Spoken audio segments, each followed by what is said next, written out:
How's it going? I guess I'm doing another little stream here. Oh,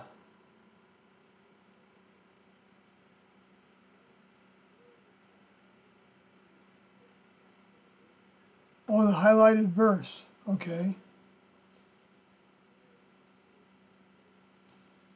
Sorry, I'm still getting used to this software.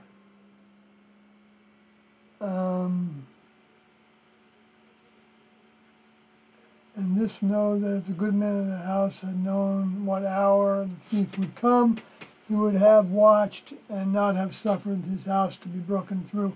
Oh, the reason that's highlighted is because I was responding to somebody, a Christian writer on a blog or something, and he was saying that the book of Revelation was meant to be understood, and that it wasn't meant to be a secret, and that, because it means revealing, the revealing. And he's right about it not being that it's meant to be understood, but he's not right about that it was meant to, that it wasn't meant to be a secret. It was meant to be a secret.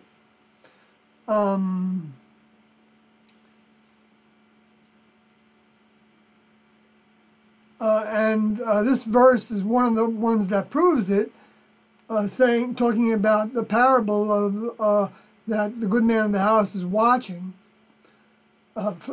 so that you won't be surprised by the thief, because it says in other verses that Jesus said that he would come as a thief, and also that the mystery the mystery of the kingdom of God, the total mystery of the kingdom of God, wouldn't be revealed until the time of the seventh trumpet sounding, which happens after the two witnesses left.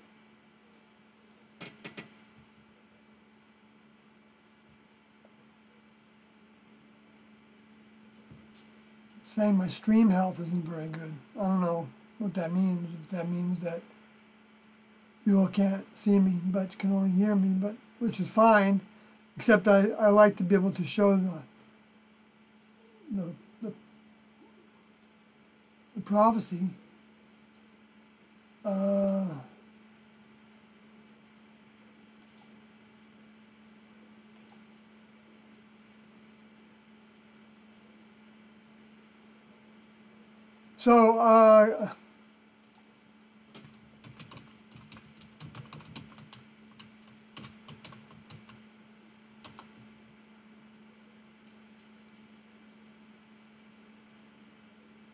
And you still hear me. I'm trying to ask for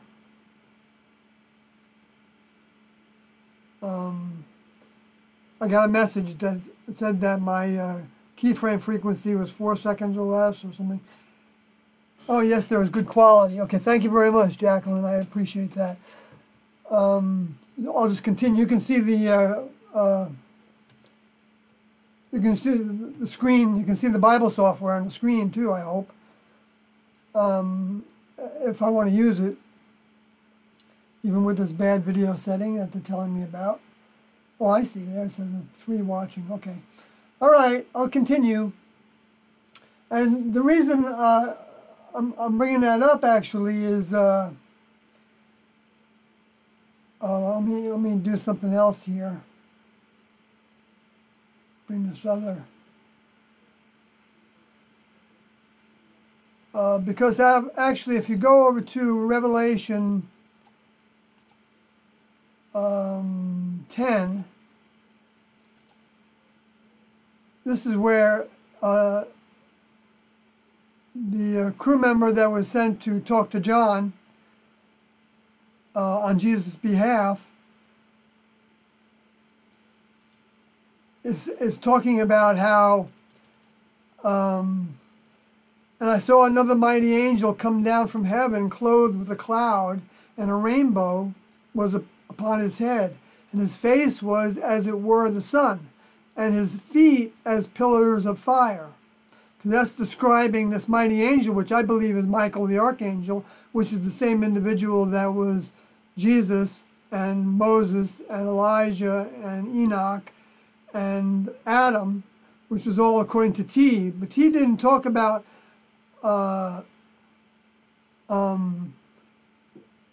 who Michael was. I never heard T talk about.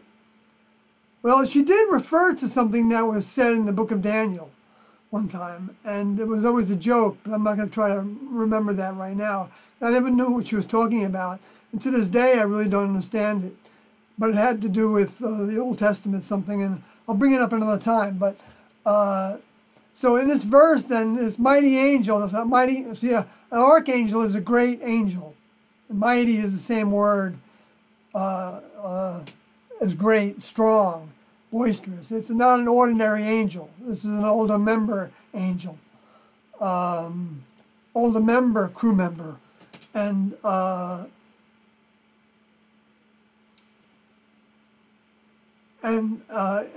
way he's described is like clothed with a cloud. In other words, he's hidden. His clothing is hidden from humans, and his clothing is human clothing, because Jesus said he was coming back as the Son of Man, and the Son of Man is the offspring human. And for the first time, for the teaching time, which was one of the two witnesses, but at this point, is describing when he's actually coming into the atmosphere, which Tiendo said was in the 1920s. And then he said, and he has in his hand a little book that's open, and the little book is a little Bible. It's actually the word is bibliaion, so it's a little Bible, and he's got it open.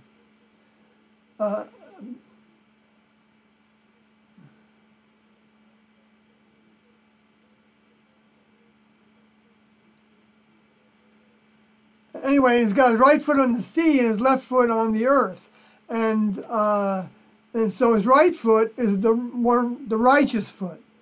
That's the older students that are being talked about.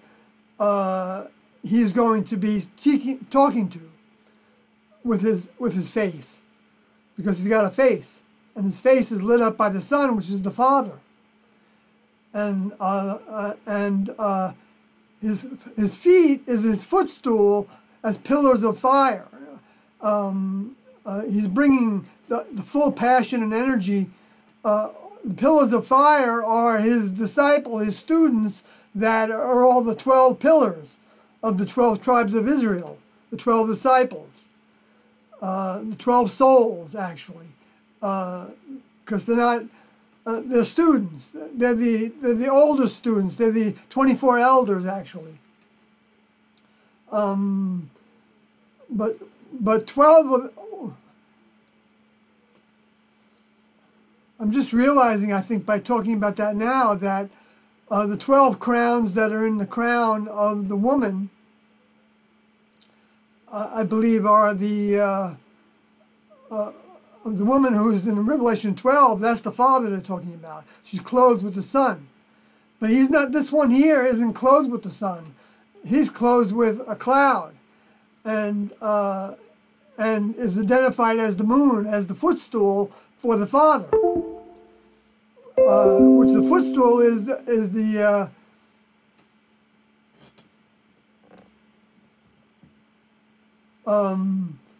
tool that the Father's using to be a stepping stone of the students to the next level kingdom, to come into the Father's house, into the Father's spacecraft, the Father's crew, to join the Father's crew. And Doe talked about that as that we're trying to qualify to be on T's crew.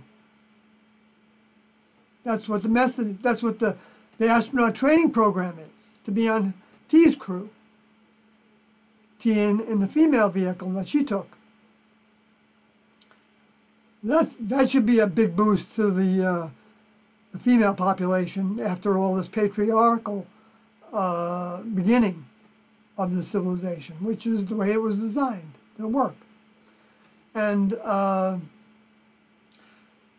so so the Father came as a woman, incarnate as a woman actually that gave birth to children and had a family. So and then anyway, I won't go into all that right now, but it's all marvelous. It's all miracle. It's all phenomenal. There's no words to describe what took place on this planet with T and Do coming here. And Do expressed that too on the Beyond Human tapes. How honored he felt to have his older member with him, and I'm honored. I was honored to be with them. So anyway, but to get on with this verse,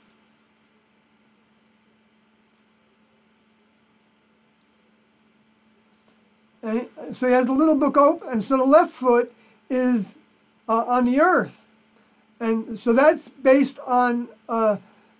See, the right foot is basically going to be talking to the individuals that he was already with and already gave their lives for him when he was incarnate as Jesus. So that's the graduation class, the first fruit harvest in Revelation 14. And so the left foot is to the courtyard. It's expanding it to the courtyard, which is all basically everybody that's English speaking, because that's the way it was given to the earth. It doesn't mean that you can't understand it in different languages. It can be translated into other languages, but where T and Do sent, where Do sent the communication to during the 1994, which started the second harvest, was the end of the first harvest was starting the second harvest. Word to England, and that would automatically be related to Ireland, in the periodicals that were sent with the USA Today advertisement, which was all part of the Seven Thunders. And that's what we're going to talk about the next verse. That he's and he cried with a loud voice as a lion roareth. And the lion roareth is referring to the Lion of Judah in Revelation chapter 4. That he's got the one that's got the keys to the book. He can open the book. Only he can open the book, which is the seven seals is what's opening the book.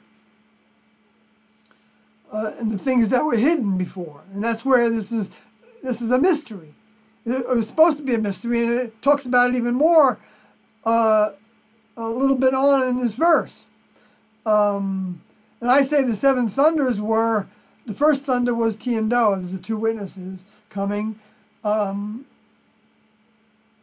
uttering, in other words, speaking their voices, which is the same thing as giving prophecy. The two witnesses were going to prophesize for 1,260 days.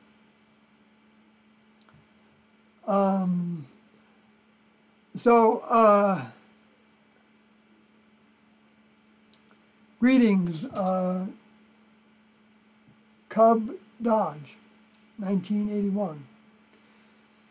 Anyway, so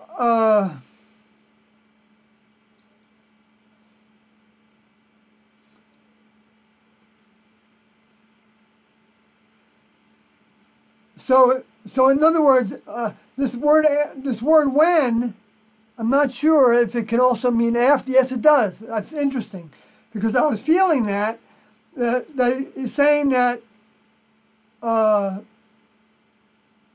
Revelation 10:3, and cried with a loud voice as when a lion roareth, and when or after he had cried, the seven thunders uttered their voices. Okay, so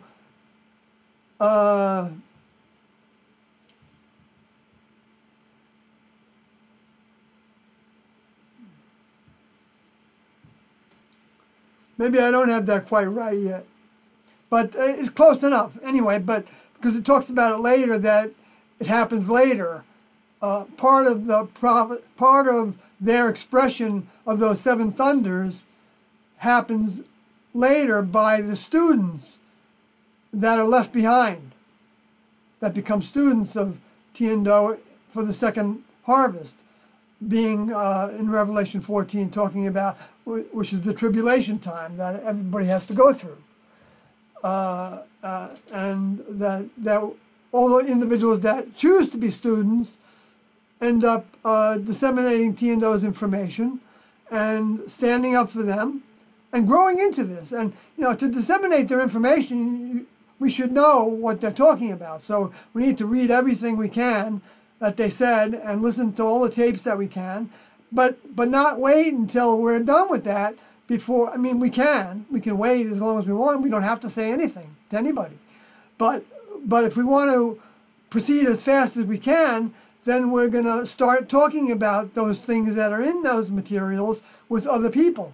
And yes, Christian, I can hear the voices, that's the Christian community, because they were the ones most prepared for the second coming. And that's why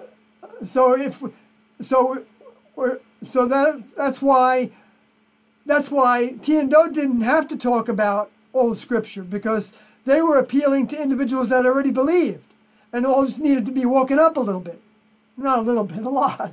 Because it wasn't an easy task. It took 22 years for the elder students to, I don't know when the elder students were on solid ground, because that's not for me to know. But I suspect 24 of them were on solid ground right from the beginning. Even though they might have left and come back, and they might have fallen in their commitments and come back to that, remade that commitment. That's all part of the territory. That's going to all happen. That happens to humans that never received a soul deposit.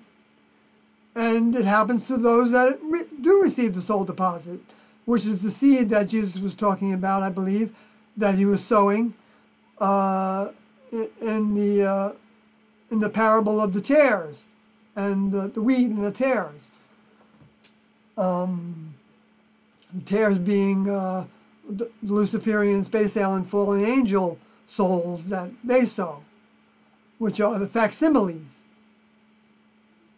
the lookalikes, which they appeal. Mostly that started in the 60s. Well, I mean, probably started way before that, the 50s, with the beatnik generation, I imagine, and probably before that. I mean, it's been going on and on. It's been going on and on. The next level has been culturing this whole thing with the whole melting pot, and with the mid 1800s, there was a big.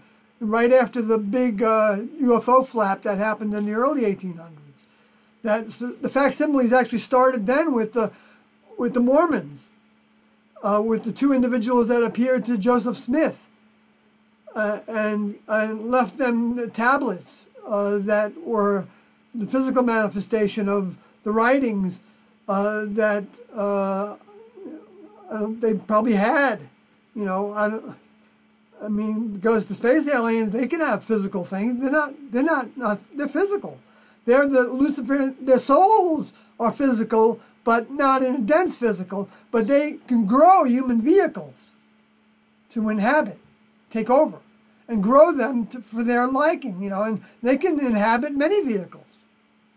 They can travel all around wherever the next level allows them to go. I don't know that the next level allows them to go everywhere. But they're allowed to circulate in the near heavens, and I don't know how far that extends. I've talked about that in the last broadcast. That it might extend 1,360 miles away from the Earth, approximately. But also incorporates the Earth, and that would be considered to be the New Jerusalem. Or part of that, might be considered to be the New Jerusalem, that's installed on the planet as a database, as a spirit world, which is actually, you know, got all kinds of gates in it and chambers, and T talked about them. T and Doug called them buckets, and they talked about them as buckets, where spirits are stored. Where I don't know if souls are stored in buckets, but maybe they are, and to be brought back, you know, for the future, or to be or that are doing tasks of some sort, potentially, I guess. I mean, Tiendo insinuated that a little bit, because they said that they give to, when people ask for things, and the next level here is asking.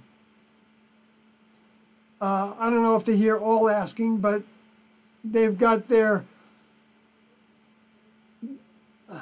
well, I suspect based on what I'm just saying that T said, they ask for things that we hear when they're asking for the truth. That's what it was. When they're asking for the truth, then it goes to them where they are, is what they said. And that was quoted, that's a quote partially coming from the book UFO Missionaries Extraordinary, where they gave interviews to Brad Steiger and Hayden Hughes, and that book is available online. I don't think it's too expensive. I have nothing to do with that book, but I do have posted a lot of it on my blog. But I need to type in the rest of it. Heavens to Betsy, I got to get on with that to provide that so that people don't have to buy it.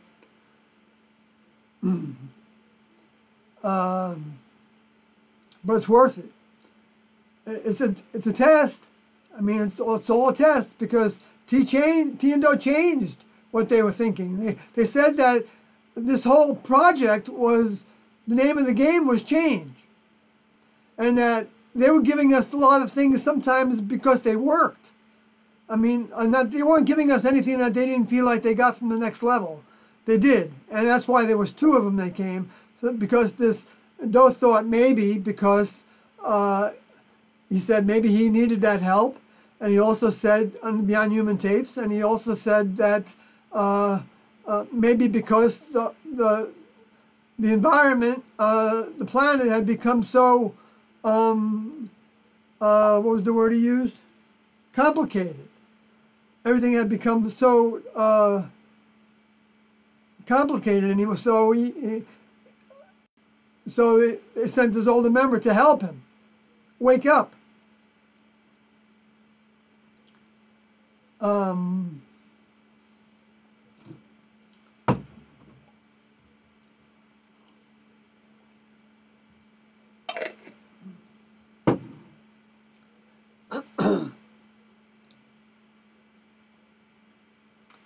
All right, so I know I went off on a big tangent there, but I think it was a good one.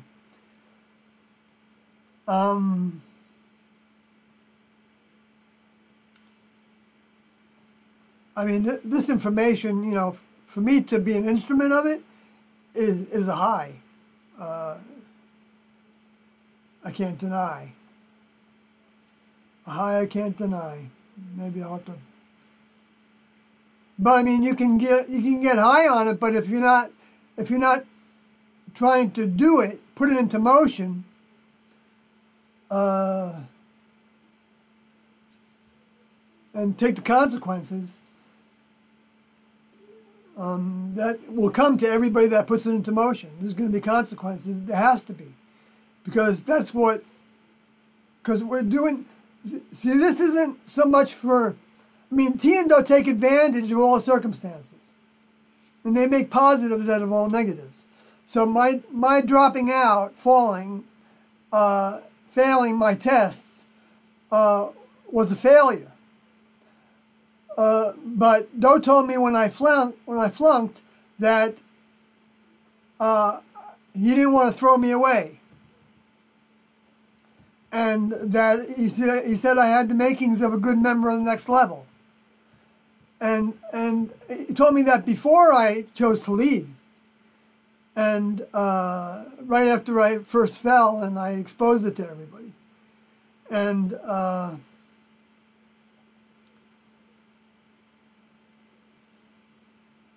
so when I came public in 1997, telling the truth to the media,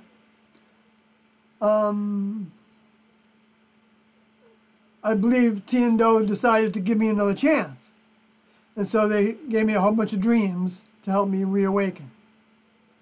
And other things too, many things actually, premonitions and things, insights, I guess.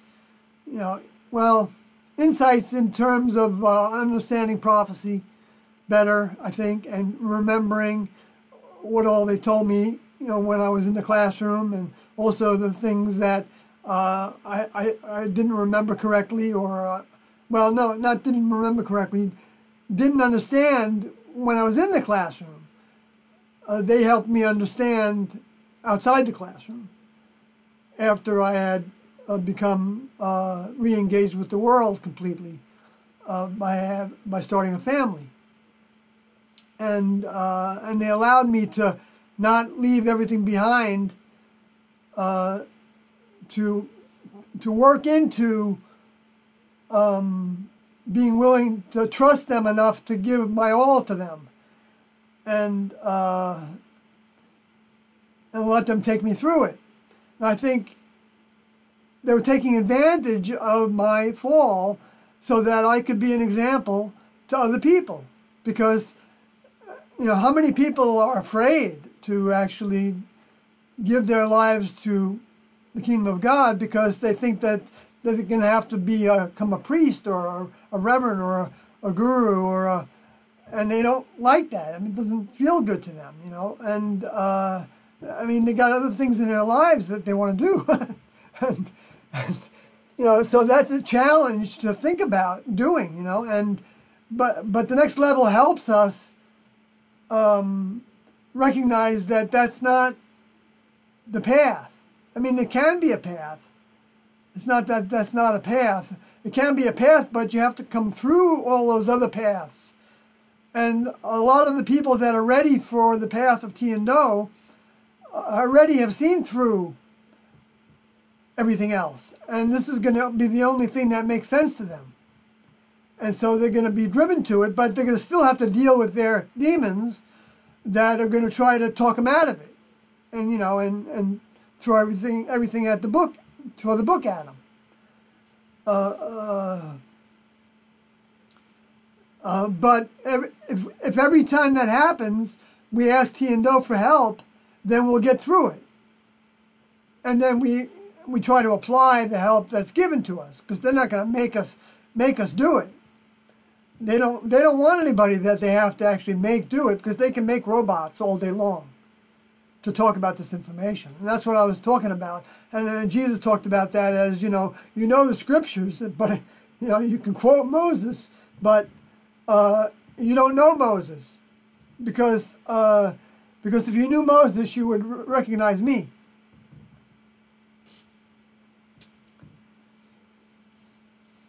I'm not talking about me, I'm talking about, he was talking about Jesus. You would recognize that I'm the return of that next level member. It's the same mind, and that's what I'm trying to do, that's what we're all trying to do, is when we get past the hump of the demons that are all trying to, you know, talk us out of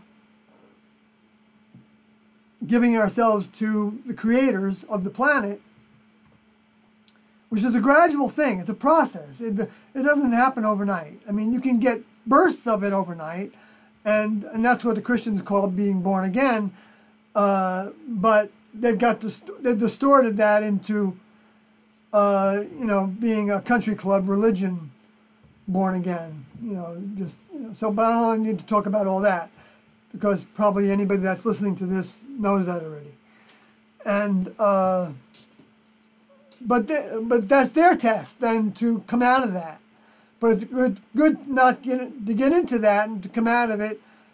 Well, it's all good if you come out of it.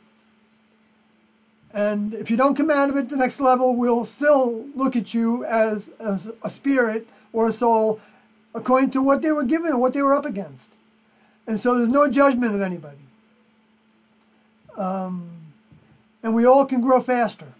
So that's what I was going on with all that sidetrack. I'm sorry if that took me too long to say, or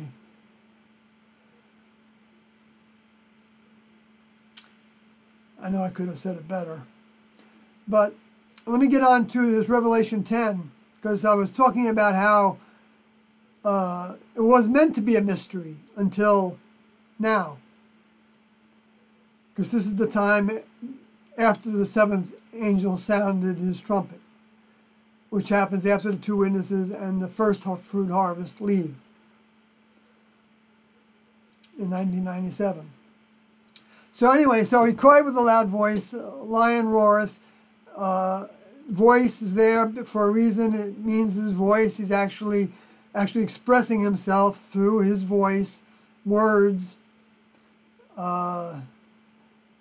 And it's thunderous, and thunders actually is a roar also. Actually Bronte actually means to roar, the word for thunder. But the word for roar over here is a different word. And it's mukame, which says it's roar, but it also says bellow. So like the property of horned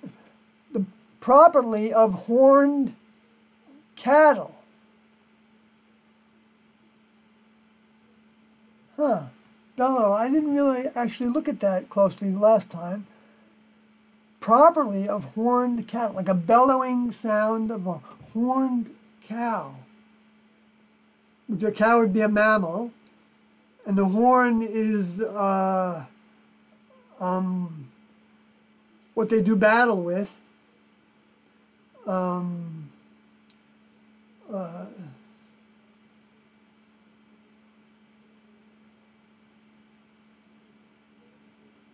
And protect themselves with.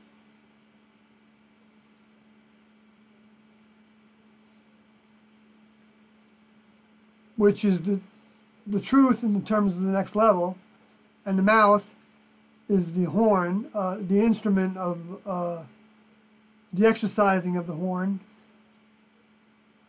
But in the human kingdom, the horn is the military and and everything that goes into that, and the horns, the 10 horns are the 10 greatest military powers on the planet, I guess. I mean, that's what I believe that means. Those are the 10 horns of Lucifer and the fallen angel space aliens, because they wanted to generate, the best way to generate technology is by having wars.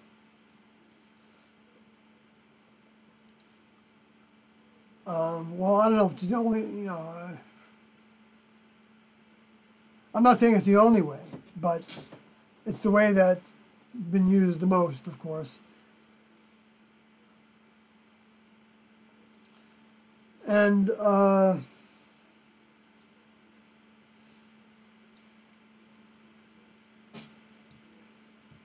too low is also that word. Too low, to bellow, the properly horned cattle. Too low. I'm kind of getting another, more stuff from this roar.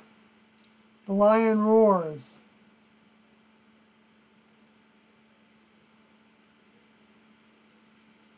Well, if anybody else has an idea on it, get some help.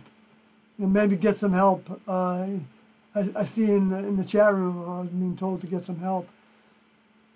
I don't know if it get some help with this or get some help with my head. I know I get both those things I could use help with, right? I know that. We all need help. Okay, so let me move on with this.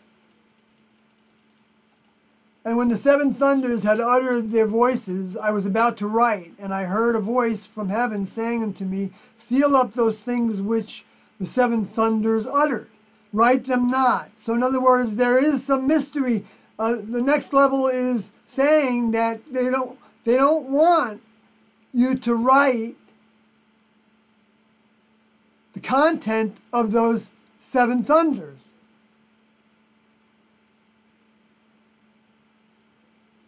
They were supposed to be sealed. So they're not going to be in this book of Revelations because they're going to be hidden from us, the content of the seven thunders.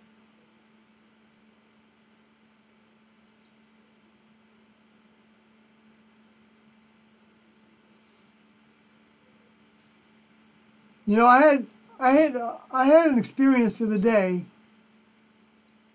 I was wondering if, you know, John received this as a dream. And I had a dream the other day that I can hardly remember now, and I want to try to remember it. But what I do remember from it was that it was maybe what they call lucid dreaming. Like I woke up, I sat up in my bed, I knew I was, and I could go back, I could think about the dream, and I could go back into the dream. But I only went back into the dream when I laid down again. And then I went back into the dream, and I saw more details in the dream than I had seen before. And then I got up again, and I thought about the dream, and the dream was it was related to Tiando and crew. But I don't remember seeing anybody's faces.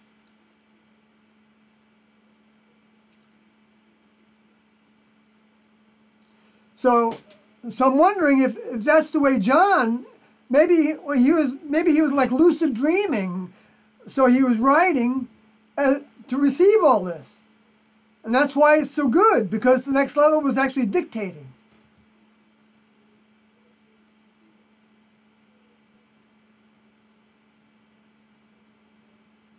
Because they knew that they would be putting these things into motion. Because they don't live in our time frame. They're out of time. Tiando said that there's no time in the next level. They do things according to events. They schedule events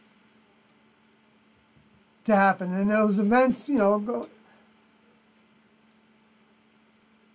I guess like the moon, the full moons, right? They give us examples of that with the moons and the festivals.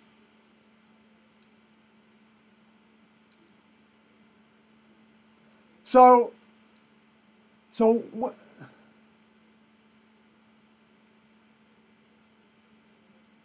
but then it's also saying, and when the seven thunders had uttered their voices, or after the seven thunders had uttered their voices, I was about to write. So it can be, so I mean, you can actually apply it to now too. Maybe. Or maybe I'm expanding on it too much. I don't know. But I don't think so, because of what it says later on.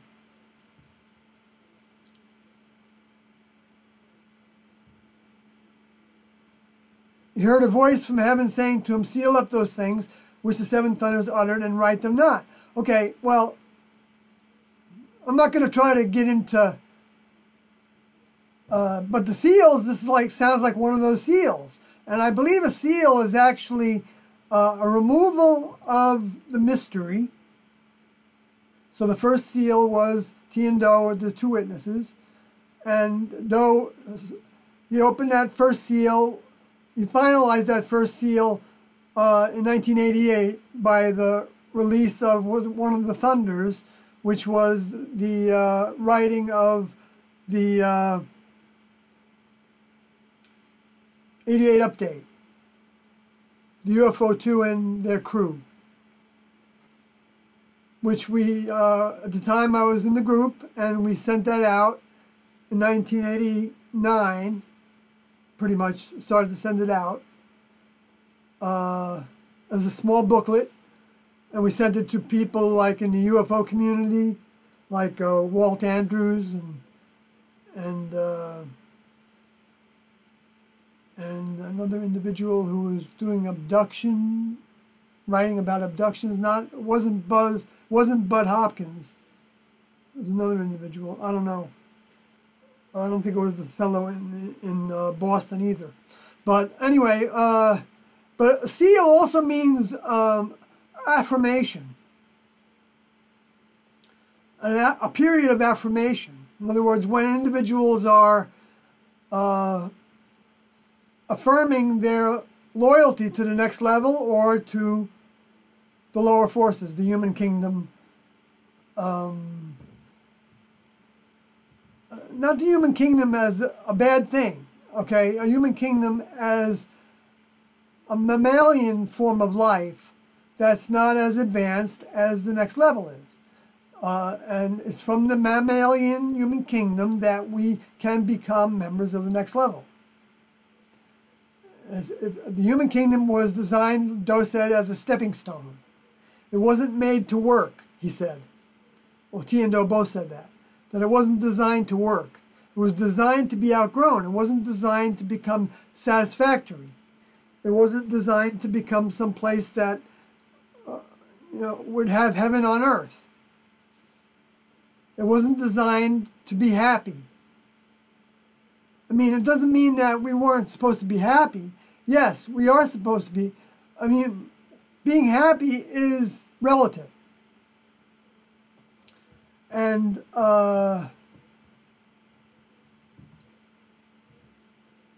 what they're hoping that we grow to is recognizing that the greatest happiness will come from doing the will of our older members that created us, because we are so in love with what they've done for us by even giving us the opportunity to live. And in the first place, which of course the Luciferian space aliens want to take away that recognition from everybody. So they sow seeds of, the next level is cosmic consciousness, which it is, but it's not the cosmic consciousness of just the human environment and the earth environment. The mind of the earth is the human consciousness, the spirit world. The lowest heaven among the three heavens, where the second heaven of the three heavens, I believe, which D and Doe didn't talk about, that I remember or heard anything of, I believe is where the space aliens were allowed to graduate to, which was a graduation, but not the graduation into adult membership in the next level. So anyway,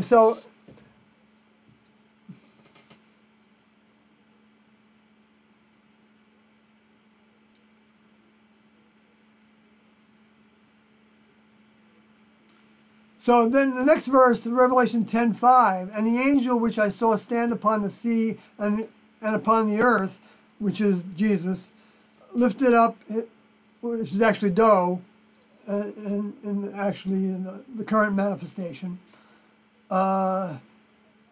lifted up his hand to heaven. Okay, so, and the angel which I saw stand upon the sea and upon the earth,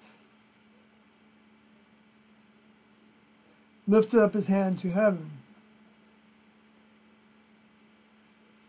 Right. And swear by him that liveth forever and ever. So he's swearing by his father, his older member. So for a second there, I was wondering if he was actually talking about the father here in this instance, as being standing on the two sides of the river, which Daniel talked about. And swear by him that liveth forever and ever, who created the heaven and the things that therein are, and the earth, and things that therein are, and the sea, and the things which therein are, that there should be no time longer. But in the days of the voice of the seventh angel, when he shall begin to sound, the mystery of the God should be finished, and as he had declared to his servants the prophets. So it's in the days of the voice of the seventh angel, which happens after the two witnesses have gone, which it says in Revelation chapter 11, that he had declared to his servants the prophets, the mystery he declared to his servants the prophets, anybody that was working for him, that was in his classroom 2,000 years ago, the souls that were in his classroom, the ones that were the souls that were with Moses in that classroom, in the first trimester classroom, where Jesus was the second trimester classroom, according to, that was T and Do's terminology, trimesters, in the birth, in the spirit birth that Jesus said was going to happen when they reincarnated into human vehicles, which is the flesh birth, which is the birth of water, their water birth that Jesus talked about, in order to be born of spirit, soul, mind. Well, spirit, mind, which is spirit and mind are synonymous, according to T and Do, and the soul is the pocket, the seed that grows to hold that next level, Holy Spirit mind.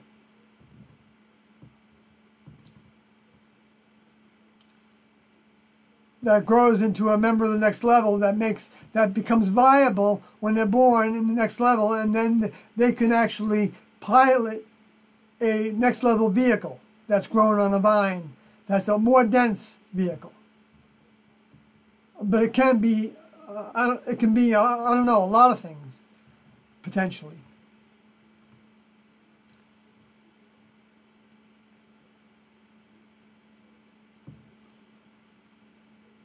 But it's that born soul, that's the Christing process. That's the metamorphosis process that Jesus demonstrated. And T and Do also demonstrated, but they didn't demonstrate the part to where you actually saw them go. They thought at first that they would do that. But then they realized that either that wasn't going to happen because the students weren't ready, according to T, or, well, that's the only thing that she said that I believe indicated why it didn't happen in the way that they first said it was going to happen, according to the way the humans interpreted Revelations 11 to mean.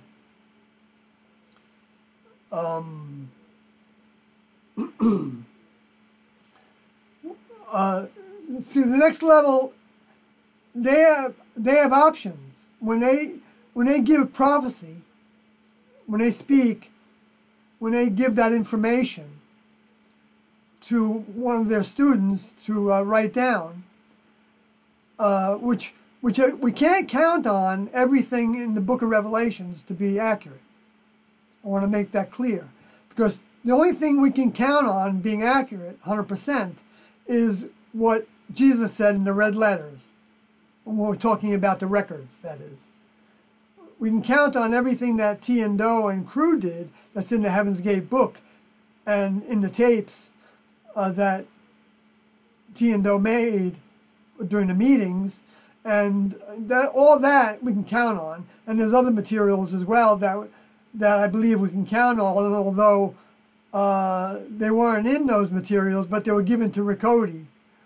And since they were given to Riccoti, and well, I don't need to justify it, but it's the same material. I can be witness to the material that Riccoti got his hands on, because I was there, and they talked about how when we formed a church that was called Anonymous Sexaholic Celibate Church.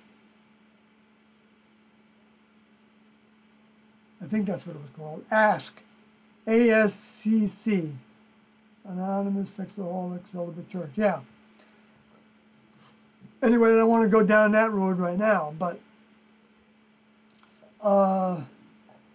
anyway, I just want to make sure I made that clear that I'm talking like this stuff is the truth, and my interpretations of the truth, and I could be wrong about some of it.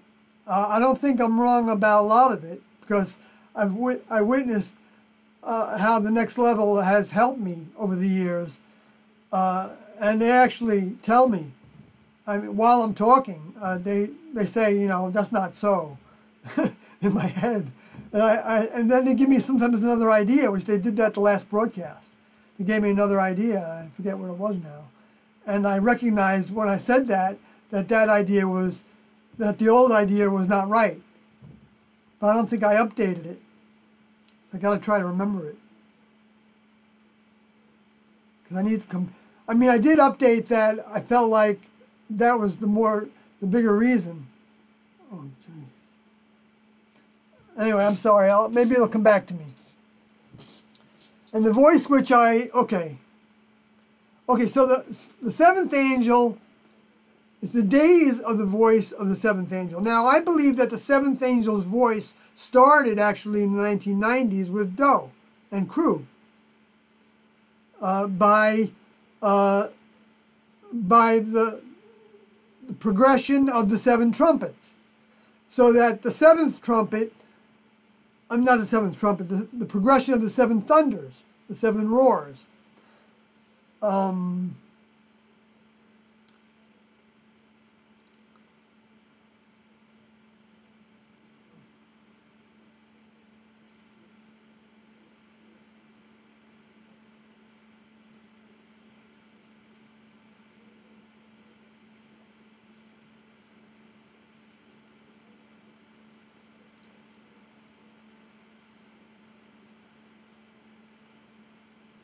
So when the voice of that seventh, in the days of that, so it's, days, it's a multiple amount of time during that voice.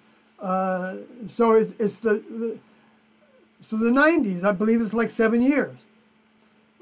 Because we actually, maybe say 8 years, okay?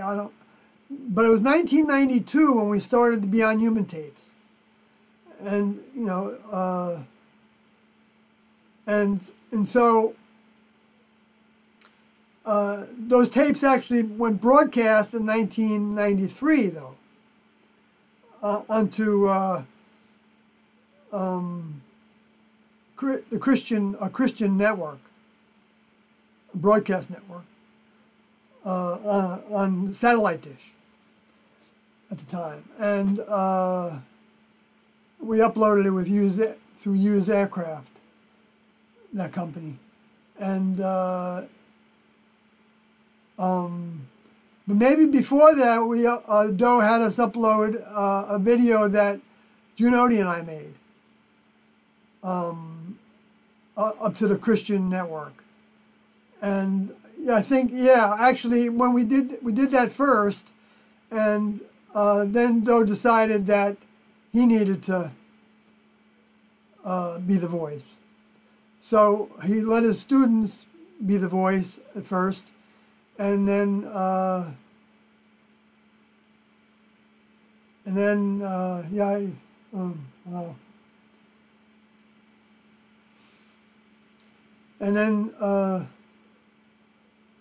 wow, I'm just like reflecting on that, and then the voice that followed after that was the Beyond Human tapes that also went up there.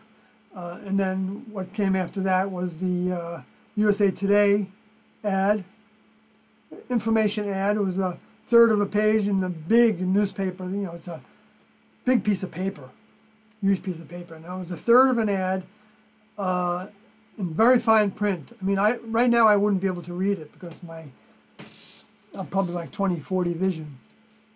But, well, anyway, but But I encourage everybody to read it, all those materials, you know, of course, because the transcripts are all in the Heaven's Gate book, and that's free. I mean, I send this to everybody, anybody that wants it. Send an email to SawyerHG, like at Heaven's Gate, SawyerHG@yahoo.com, and ask me for the T&O materials, and I'll send them to you through WeTransfer or some other online service, you know, the free service.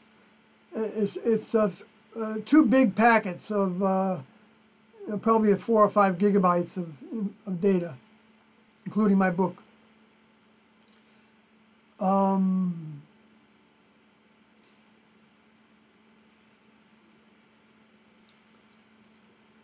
the voice which I heard from Heaven's Gate unto me again. Oh, okay, spake unto me.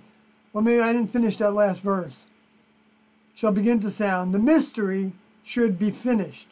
So that, in other words, that's going to be the finishing up of the mystery. Now, this is also includes the content of the little book. Because that little book wasn't going to be in. I think that's what that means.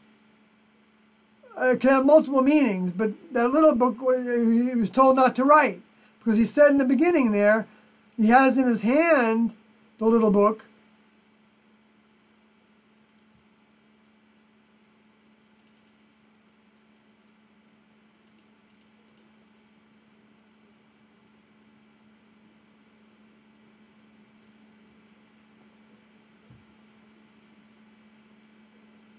Oh, it's even above that. He had in his hand the little book open. Okay, I'm not going to go back to that again now because I talked about it before. But I named my book The Little Book. I mean, I didn't name it The Little Book, actually. I named it, maybe I should have named it The Little Book. No. I think the name I got came from T&O's mind. I feel like that. I could be wrong, but I feel like that works. And if anybody doesn't know that name of that book, it is T&O, the Father and Jesus, in quotes, Heaven's Gate, UFO, 2 witnesses. And I put Jesus in quotes because T&O put it in quotes when he wrote the next Thunder, which was the Undercover Jesus Surfaces Before Departure document that he put up on 70-something news groups. Because in those days there were a lot of news groups, and that's how you did what was most of your communication with people. And the chat rooms, of course, in the news groups and on the bulletin boards. And anyway, so, and it was talked about how it would be done over the internet primarily, I believe, in Revelation chapter 14, which I'm not going to go back into that right now. Primarily, as the primary method of communication, for obvious reasons.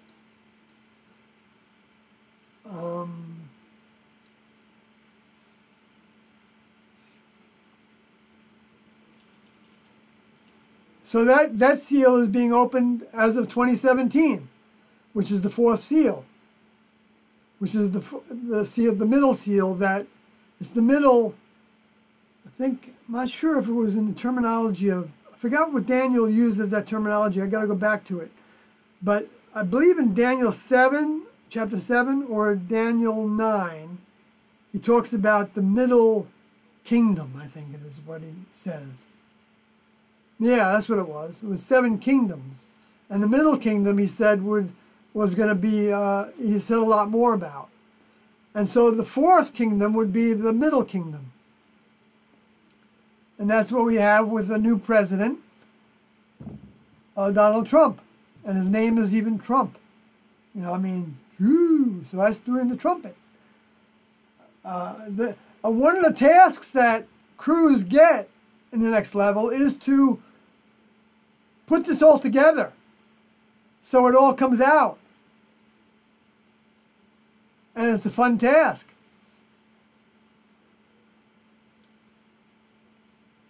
They send thoughts to people. People that are asking, especially. I think it's got to be, maybe it's got to be always people that are asking in some way. I don't know. I can't say that. I wouldn't know that. I'm just, they created everybody. So if they want to put thoughts in somebody's head, it's so that they have an idea.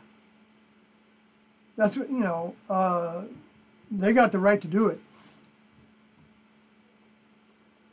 Because they don't put evil thoughts in people's heads. They know that the Luciferians put evil thoughts in people's heads. And they provide the Luciferians. So they are providing the evil. Like Jesus said, evil was necessary. But woe to those that are the ones that commit the evil and foster the evil. And evil, in one of its biggest senses, is deceit, manipulation, predatory behavior, preying on other people, taking them over, brainwashing them, like we see happening in the Democratic and Republican parties.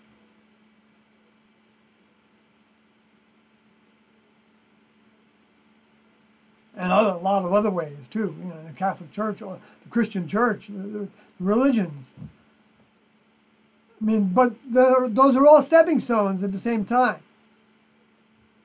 And when people see all the hypocrisy of those, like for instance, how the Declaration of Independence didn't mean a whole lot for a long time, and then when we got some rights because the next level came back, women got rights and people of different nationalities and races got rights in the United States. That had to be dragged out of the individuals that were trying to run the show.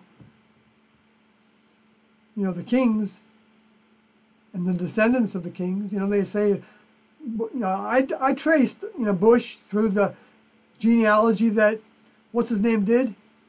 Very interesting genealogy that David Icke found. That's one of the things I liked about David Icke when he went into that, which then can relate to why G.W. Bush was, I believe, the red horse in the book of Revelations, in Revelation 6.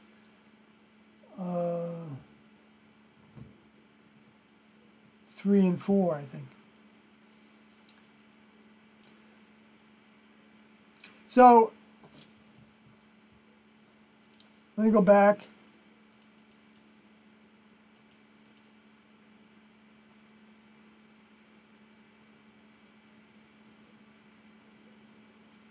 So we're in the times. We're in those times, okay. And then he says, and the voice which I heard from heaven spake unto me again. I'm using a King James version because it was the most consistent version that I could count on. Even though Doe, when Doe realized that he felt like he was getting clues from T to go public again,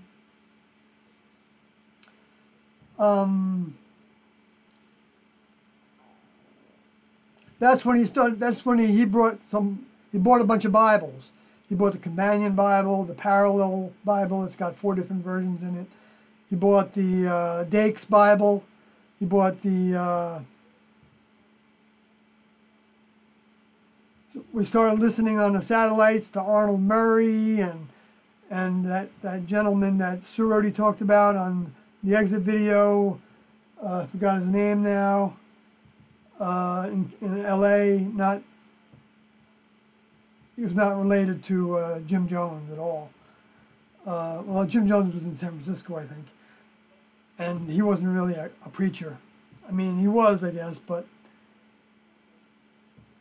he was way off track. He was a facsimile. I'm not.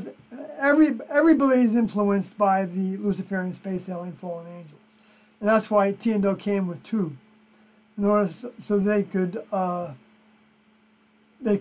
check each other. Anyway, I talked about that before, and Do has also, but.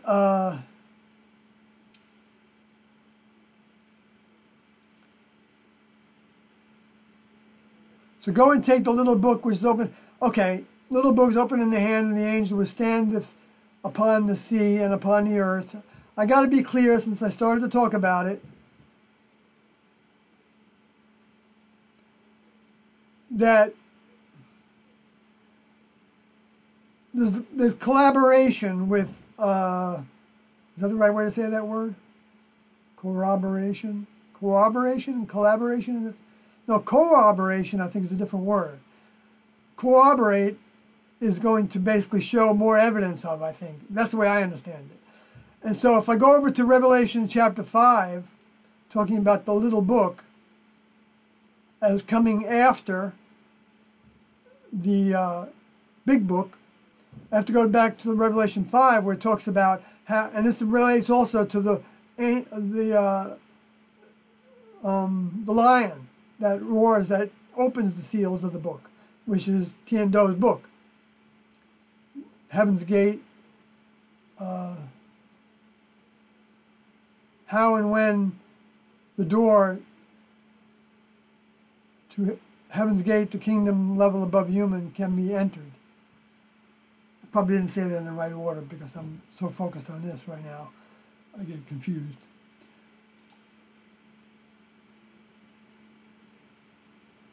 It says that, and I saw at the right hand of him that sat on the throne a book written within, and on the backside sealed with 7 seals. So on the backside it's sealed with 7 seals.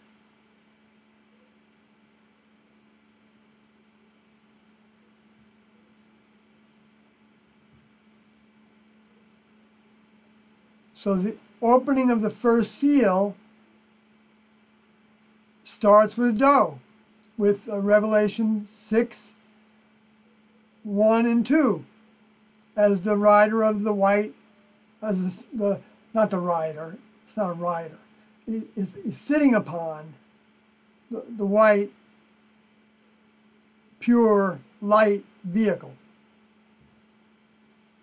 which, yes, was prophesied to have a white head, white like snow, so it was supposed to be a white coloration, and he would have white hair, and Do had white hair when he went public in the Beyond Human series for the time period when he was coming back as the return of Jesus in a new vehicle named Do. And it said in Revelation 3:12 that he would have a new name and that he would also give his students the name of his father. It's also said that in Revelation 14. And identified as, and they were going to be teaching the Song of Tien Do, which is not the song that I put on my YouTube channel. It's the song that was sung as a doe, a deer, a female deer, but put to the words that the crew made in 1996 during the December Christmas, which was broadcast, which I put a video on my YouTube channel that has them singing it, but it doesn't have the video because the webmasters of Heaven's Gate won't release the video to people, which makes us angry in a sense, but is the way it is. And it's a test for them, and it's a test for us too. That I guess we don't need that video, or we're going to get it at a future date. If the next level wants to put it in the webmaster's mind to release that video publicly, or give it away as with their other videos, I would hope they would just give it away. Just, post it on YouTube. Come on, you guys, if you're listening to this. And also provide the rest of the audio tapes. Please, be nice if you did that. And I saw a strong angel proclaiming, well, okay, I didn't go through the rest of this verse. So I saw in the right hand of him that sat on the throne a book. So the book is written from within. So it's within the throne that the book is written.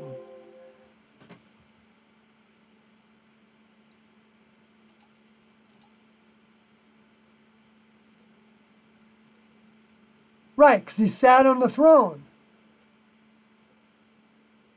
So, I mean, in the Greek, it's reversed a lot of times. The way, well, I don't know, maybe not in the Greek. I gotta go research that. But he sat on the throne. A book is in his hand, and the book is written from within. So he's got. What's in his hand is in the right hand, and that's on the sea, so that's what he started with T in Los Angeles on the Pacific Ocean. But then on the back side of that book, which means from behind, on the back, behind, and after. Then it's indicating that this is going to happen after, the after seal, which was talked about in Revelation 10.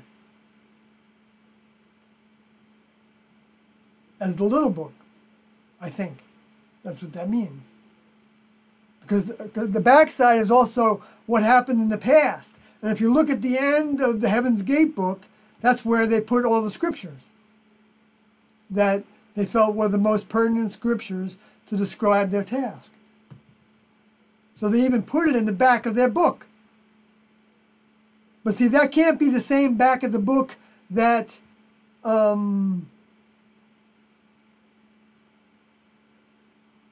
don't think it can be. The same back of the book that they're talking about here, exactly. But the start of it,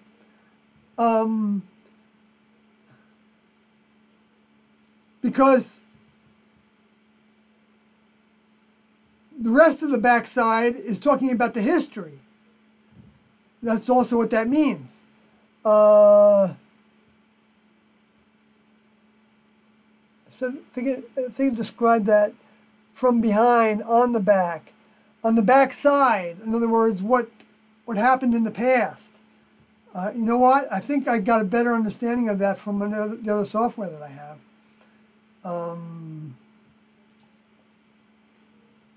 But I'm not going to go through that now.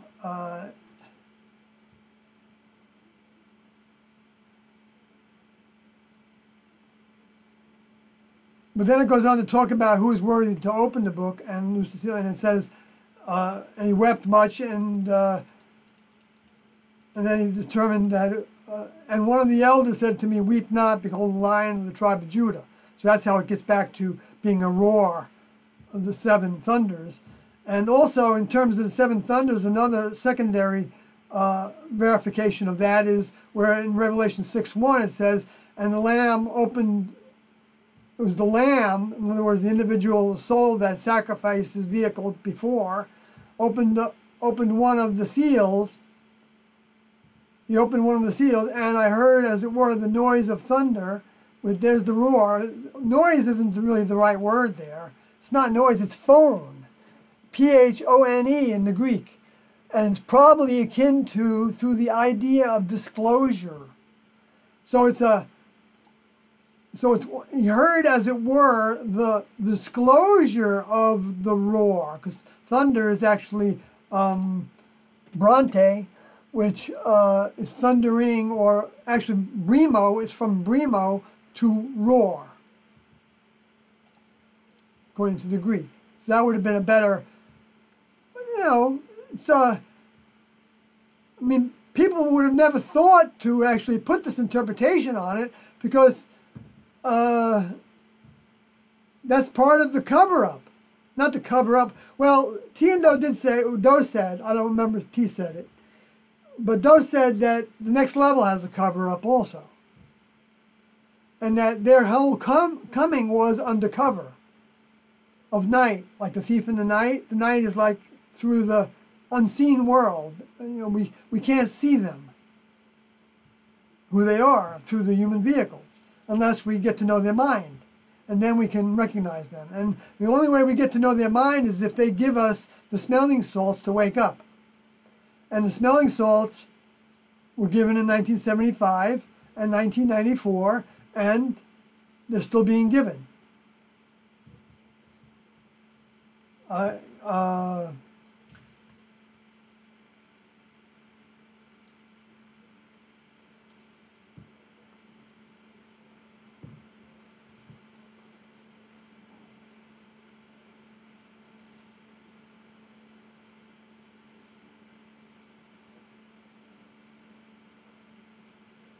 Let me think a second here. Oh yeah, well it says the noise of thunder. Okay, so I went back to that for that reason.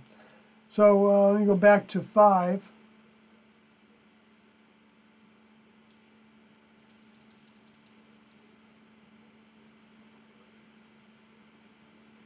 No, I don't want to go back to 5. I want to go back to 10. It takes me a while to like disengage sometimes from what I'm saying.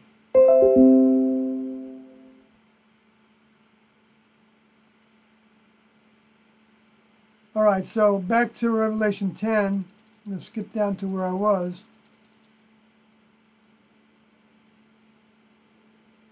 Okay, so I know there's more to this. And the voice which I heard from heaven spake to me again and said, go and take the little book. Okay, we said that already. And, well, maybe not. And which is open in the hand of the angel who standeth on the sea and upon the earth. I did say that already, I think. And went unto the angel and said, and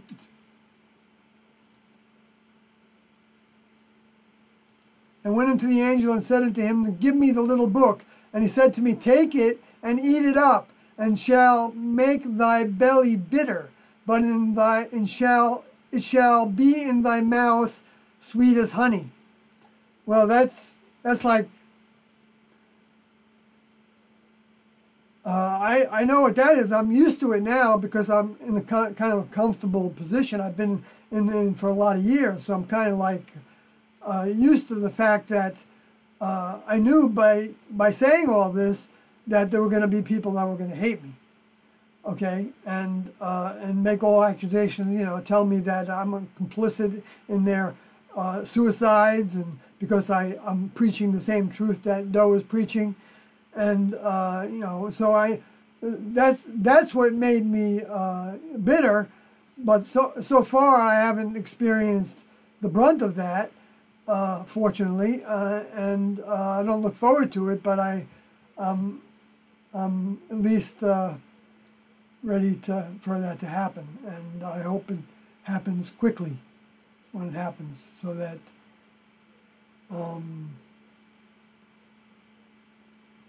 because it's you know, when people slander you and hate you and, you know, say all things that, you know, about you that aren't true. It's difficult. It's difficult.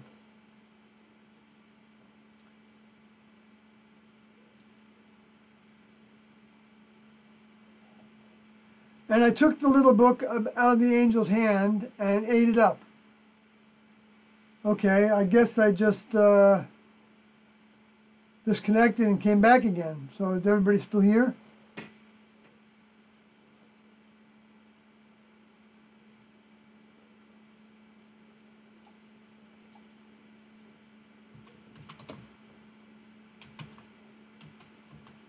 Oh, okay, cool. Thanks for telling me that. Appreciate it. Because my software disconnected me and then reconnected. I'm using OBS. Anyway, so where was I?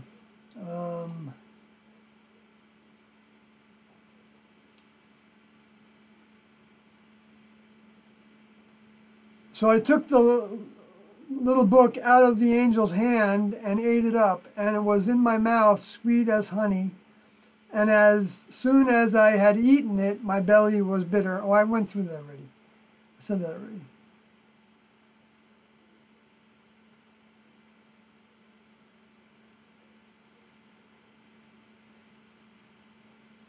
Well, see, I'm not John. I'm not saying I'm John. Okay, the next level could have given this task to whoever they wanted to give it to. Okay, they could have done the same thing with that they did with John, the disciple John, that they with somebody else. You know, give them a bunch of dreams, and they could just write a whole bunch of stuff if they had to. Like Jesus said, you know, if there weren't believers in what he was talking about to spread the truth, he said the next level, his Father could make the stones cry out. In other words, he could take. Okay, I disconnected again the software, and now it's reconnected again. And I took the little book out of the angel's hand, ate it up, and okay, I already went through that. Revelation, the last one. And he said to me, thou must prophesy again before many peoples and nations and tongues and kings. Now, I have to remind that this is talking about after the seventh trumpet has sounded, has begun to sound, that this is happening.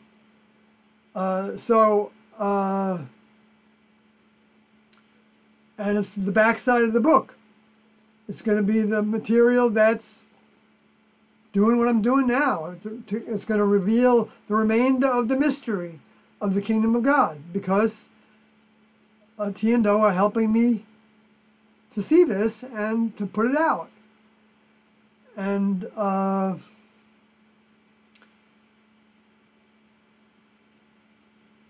I'm going to be talking actually to the American Academy of Religion in Denver in November.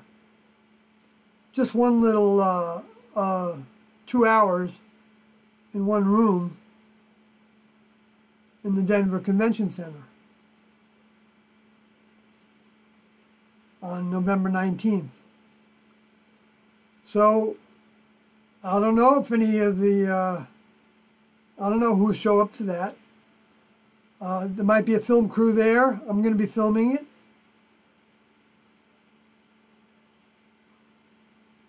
I was invited to do that because of the podcast that was produced by Pineapple Street Media, or Pineapple Street, Media Group.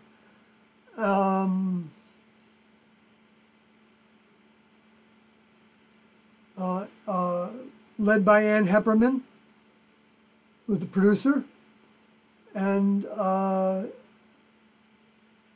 she and Ben Zeller, who was also on her crew because of the books that he wrote about Heaven's Gate. He's a professor, associate professor at Lake Forest College, I think in I don't know if it's in LA or Orange County, or maybe that's Orange County, which is interesting, it's Lake Forest, because we lived in Lake Forest. If it's the one that's in Orange County, in a warehouse. That's where I actually filmed the Beyond Human series. Anyway, so, and Anne encouraged me to tell the truth about what I thought about the podcast. Because even though I loved it, the fact that it was happening, and the fact that they were putting things on the air that I hadn't heard from Doe, that Terry had in that tape, and then also the singing of that song, Doe Dear,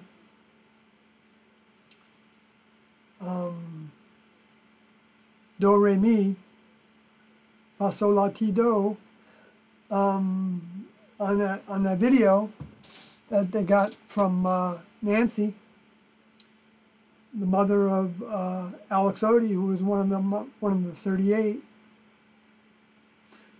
And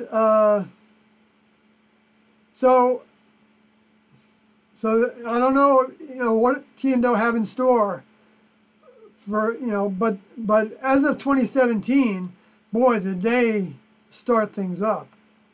I mean, it started with, in terms of me being involved with the Inside Edition fiasco story, but it brought attention to the story, so that was a good thing about it.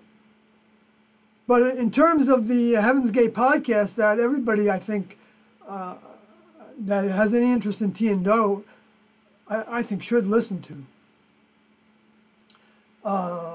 and find out what I'm going to be talking against, which was claiming that portraying T and Do as T as a hypocrite and Do as a manipulator and a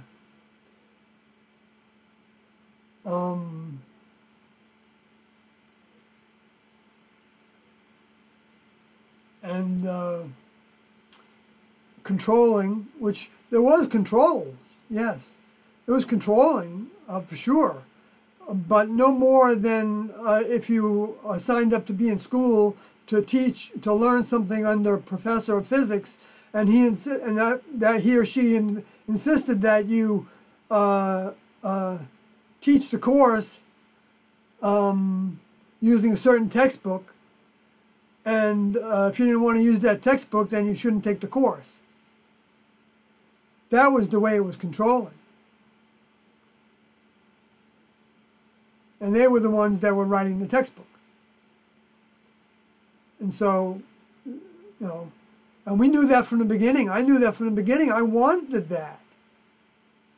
I so identified with them because they gave me that, they gave this vehicle, that deposit to recognize them, and then they gave me the smelling salts to wake up when they were starting to talk with the soul that was returning to take this vehicle over.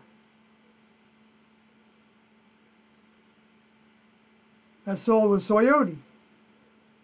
And right now I'm a composite of what I was before I was given the name Soyoti, which was the name Sawyer. Still recognizing T and Do, still dedicated to them 100%, but with weaknesses that I'm working through.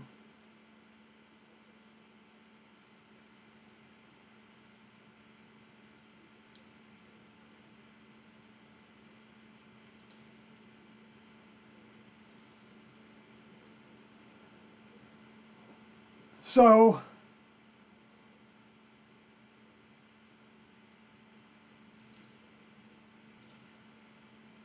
well, let me see. Maybe I should dot that I on this because I've been talking for quite a while. Let me look at the chat room and see if there's any things in there that questions. Oh yes, Eric. I don't know if you're still here or not.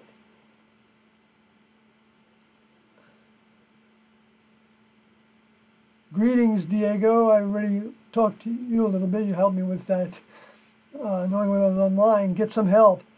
Yeah, we already addressed that person. Good morning, friend. Well, I like that, It is a morning. It is a good morning. I would like to study extensive literature. Okay, well, send me an email to sawyerhg@yahoo.com. That's to nxvxddxvxn. That's not one I'm going to remember the spelling of very easily. I'm very bad with that anyway. Every knee shall bow from Alaska Zoom. Alaska Zoom, for God so loved the world that he gave his only and one and only Son, that whoever believes in him shall not perish but have eternal life. Exactly. That is totally true. Whenever that's read, I have to, well, I don't have to, but belief is a process. And belief includes abiding by all the commandments, which Jesus said were required of his disciples. So, if we're not abiding by those commandments, then there would be goals for us. And but now that he's returned, the higher goals are the commandments that he left behind now. To love your neighbor as yourself, to do unto others as you want them to do to you, as you have them do to you, to give to those who ask. Those are all the commandments from Jesus that he wanted to see us following, and many more. Don't judge anybody as evil. That includes whether they're gay or straight, or bi or tri, or whatever. I'm not making fun of that, but I know LGBTQ and whatever other ways of thinking there are surrounding our sexuality, and whatever our political leanings, whatever our military experience, whatever, all sins are forgiven according to Jesus when we want to be forgiven, when we repent of those sins. And repent means change your mind. Change your mind is repenting. Change the content of your mind. Change the way you're thinking. Instead of justifying doing those things, don't justify them anymore. And if you're in the military and you're expected to do certain things, then see if you can get out of it. By any way you can, is my advice. And do the best job you can. Ask the next level for help on how to do that. And watch how the next level might help you. It doesn't mean it's going to be easy, because what we get into is not easy to get out of. But separating from the world is the overall picture that Tiendo are teaching. And that's separating from the human kingdom. And that's not an easy process. And it doesn't mean we just walk out the door of our lives and leave everything behind. Or we're not supposed to leave a mess behind. So however long it takes for people to get their house in order, there might come a time to where everybody who believes is going to see something that happens in the heavens that tells us that we've got to go to the mountains. And I believe that's already taken place. I think the 9/11 was the first seed of that, the first biggest seed of that. At least I took it that way. And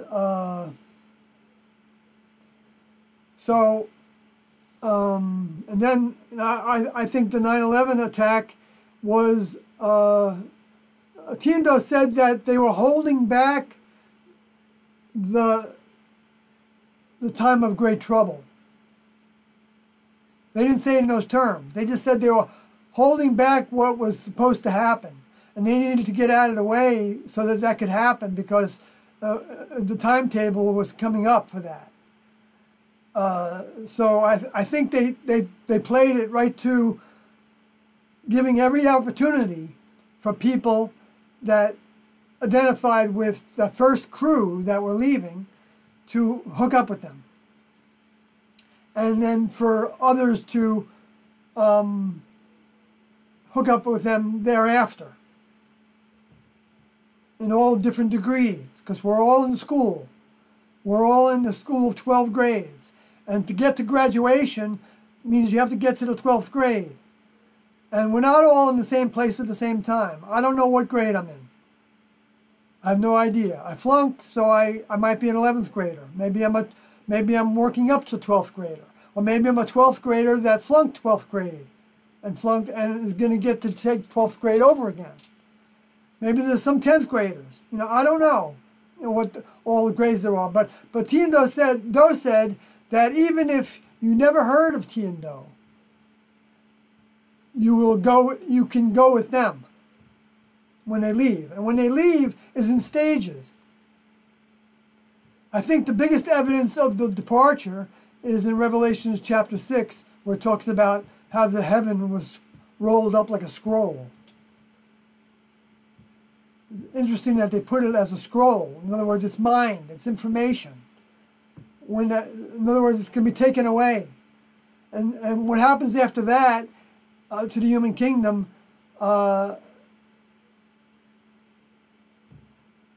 might be like what Jesus said, the meek will inherit the earth. Who are the meek? They're the kind, the gentle. They're not the compassionate. The people that are, like the deer. Good spirits. And the next level will potentially use them then to seed the next civilization. I suspect. I wonder. I don't know when that'll happen. Doe didn't say that that was going to happen for sure. He didn't say when that was going to happen for sure. He said it might. T and Do said in the very beginning that the planet might be used as a base, depending on how humans respond. Because they talked about how there could be a human equivalent civilization growing, but they wouldn't be called humans because they wouldn't have gone through that fall of being deceived by the Luciferian space aliens. So but there's different ways the planet can grow, and the equivalent of humans in terms of the species of mammalian creatures can grow, and they can grow to a place to where they're peaceful totally, all the time, and to where the next level can then actually land with their spacecrafts, or and walk among them a little bit, and teaching and helping them with things, projects, who knows what the next level could help them with. But in this civilization, they would be shot at. And the next level, they can turn those missiles off, but maybe they are. Well, anyway, I guess that was stimulated by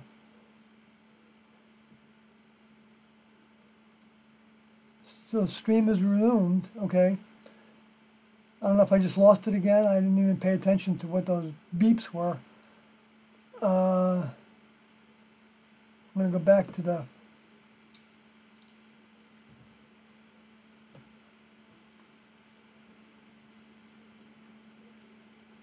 Oh, okay, Diego, I listened to all that podcast, and that's how I found your channel, actually. Okay, interesting. That's good. Yeah, I didn't finish my thought on that because, well, I did talk about it, yeah. Well, no, I need to finish it up because my blog, if you go to my blog, sawyerhg.wordpress.com, and you search the blog for Pineapple Street. I had misspelled it at one point. I called it Pineapple Press at one point. Probably, maybe still in some of my blog entries. But I tried to correct it all. But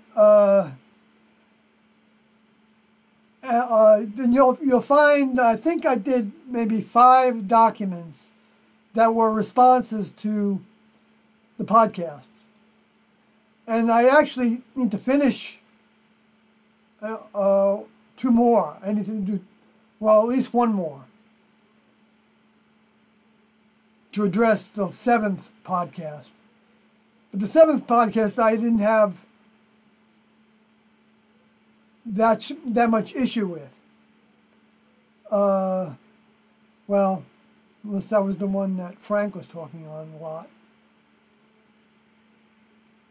Now I'm getting mixed up on which was which, but I mean, because T wasn't a hypocrite. I'm going to say it right now, for people that don't go and read that. Okay, here's the evidence that the primary evidence that T was not a hypocrite, because she was accused of being a hypocrite by Terry, her vehicle's daughter, and by the host, I think, on that broadcast. And but maybe he was just like saying, oh, maybe she was a hypocrite. So I shouldn't say that he accused her of being a hypocrite. I could say that he was entertaining that, and Terry was actually the one that said it. So I apologize if I don't want to accuse somebody of saying something they didn't say. I respect Glenn. He did a good job with that broadcast, and it's a difficult task. And so he was presenting both sides of it, and also the producer Ann. They had to also respond to the family members. They were giving them a chance to express themselves, which was a good thing. And I have a lot to say about. Well, I don't have a lot to say. I understand how much pain there could be for losing your daughter, and I would be aching for the rest of my life, my vehicle's life too.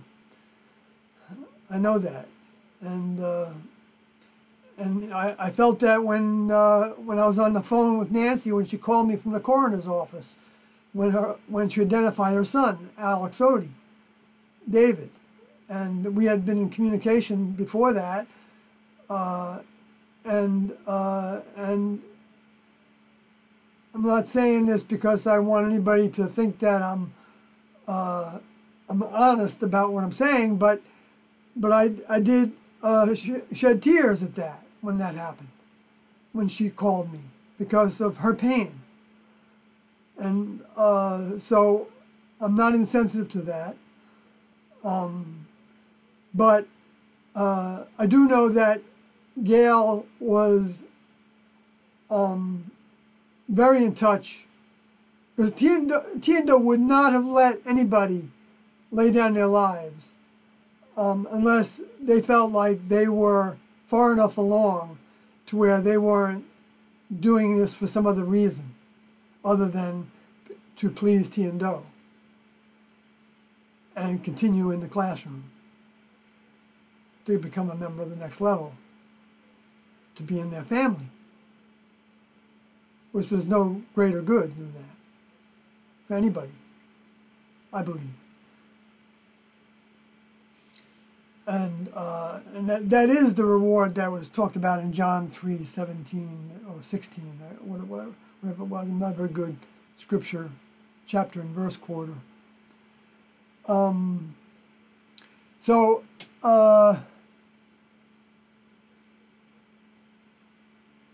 Sawyer HG as in Heaven's Gate. No, not HD as in hard drive. Sawyer HD at yahoo.com. I'm glad I went back to that. Right, G as in gate, H as in heaven. I think he meant Sawyer HG. Oh yeah, right, someone else corrected you there. Yeah. Good. All right, cool. XF97's here. Join us. How you doing there, XF97? I talk with you all the time. So Sawyer was with Heaven's Gate for 19 years. He has a lot to say about Tiendo and his experience as well in the group. And XF has a lot to say about his trek in belief and service to Tiendo as well. So good to see you. John Thompson, hey XF. I remember seeing some of your videos in the past, including a documentary you made about Heaven's Gate. I'll let them talk about that. Or John, or you. Okay, I'm not gonna, since that's not addressed to me, I'm not gonna butt into that conversation. I might need to actually close because I'm getting worn out again. Except that one thing that I was trying to remember. Oh, maybe I wrote it here. Asteroid. Oh, I did take some notes about some things I wanted to talk about. What the heck, I'm doing it now.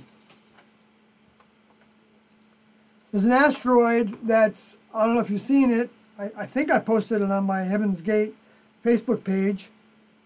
That address is Sawyer Heaven's Gate. And I think there's no HG on that one.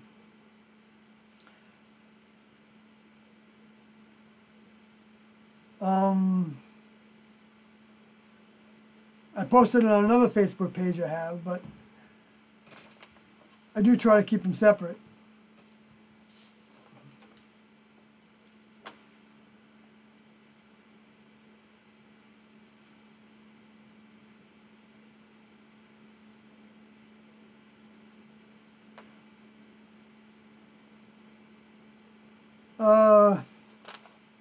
Yeah, that asteroid is interesting because it was, I'm just going to give you a little snippet of that story if you haven't heard it. But it happened the first time, according to NASA, 3 years ago in, I don't know if it was the spring of 2015, which to me was the beginning of the events that were going to happen in 2017. And the reason I say that is because of the way the trumpets are sounding, to where the fifth trumpet sounding and the sixth and the seventh were special. And so I think the next level repeated that pattern over and over again, so that you have 1995, 96, and 97 as special. 95 is when Doe put out Undercover Jesus. 96 is when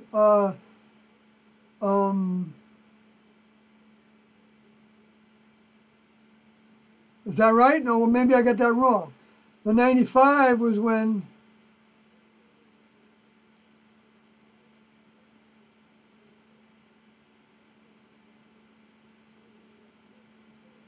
no, 94 is when Doe had us go public again.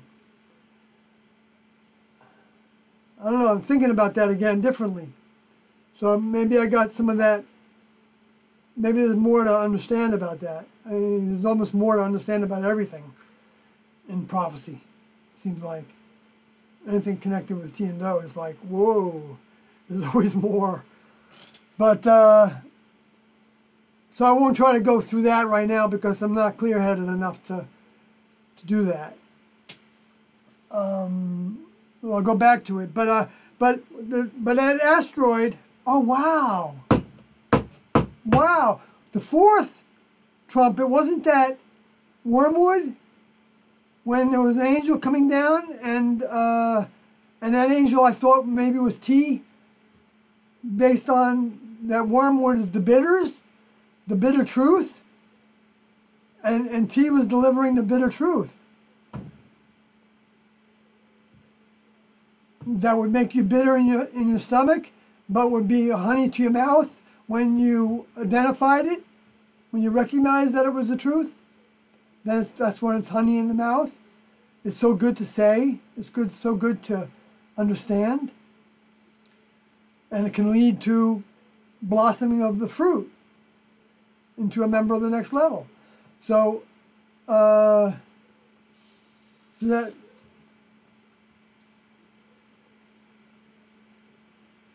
And that was the fourth thunder.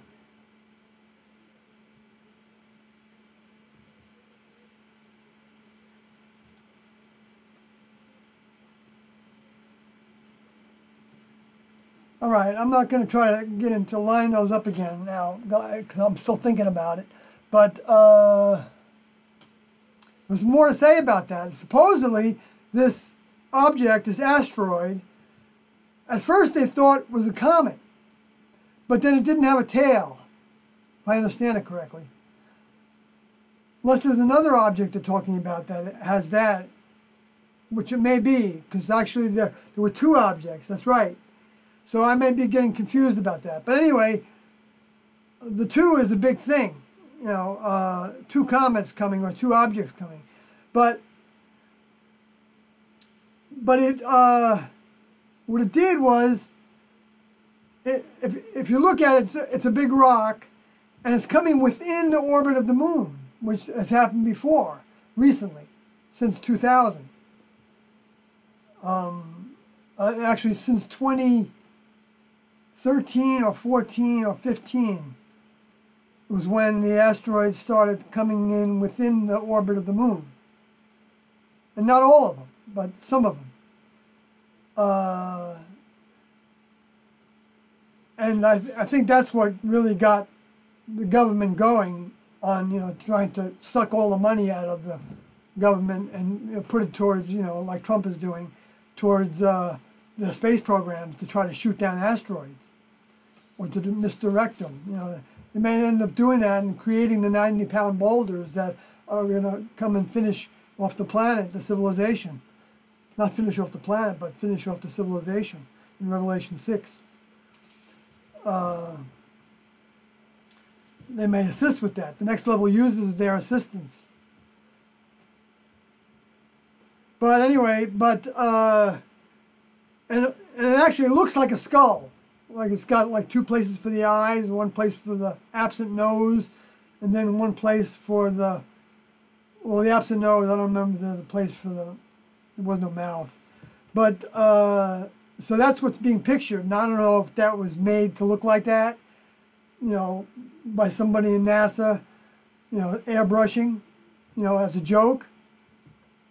But even if they did it as a joke to make it look like that, even if the whole thing was made up, it doesn't matter. Because it's coming at the time when the next level said that was preparing us for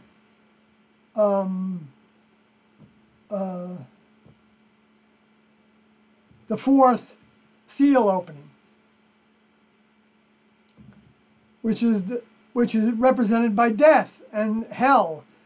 So the skull, right? So for all I know, this could be a hoax. Okay, I'm not so naive that I believe everything that happens, but when it's an asteroid and it's been identified to be beyond the orbit of the moon, and maybe even further away than the Earth is from the sun, and even further away from, well, now you're talking about deep outer space, I think.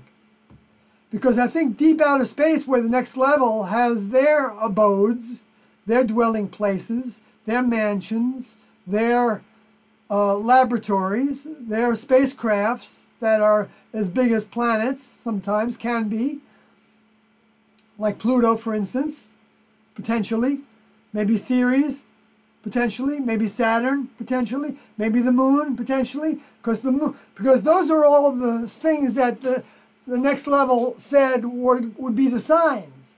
Jesus said that you would see signs in the sun, moon, planets. No, sun, moon, stars. But the stars, the planets look like stars to us, right? We see them, we see Mars, it looks like a red star, right? So I think those are all included. And anything else that looks like a star. So comets, and fireballs, maybe. Well, I don't know about fireballs. You know, I guess it depends on whether we can identify it as being above the, way out of the atmosphere of the Earth. So the moon would be included in that. So anything that's happening on the moon that people are saying are space aliens wouldn't be right, I don't think. And Doe said that, T and Doe said that they felt like the moon was put in place after the planet was created.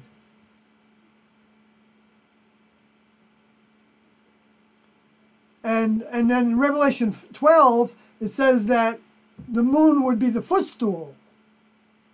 So the moon under her feet, under the Father's feet, under T's feet. And so that would be, who's the footstool? He's the T's right hand crew member, which is Doe, the son of the Father. And so that's what the moon represents, the lesser light, and the sun represents, is clothed with the sun, is the greater light, T and Doe, in Revelation 12:1. So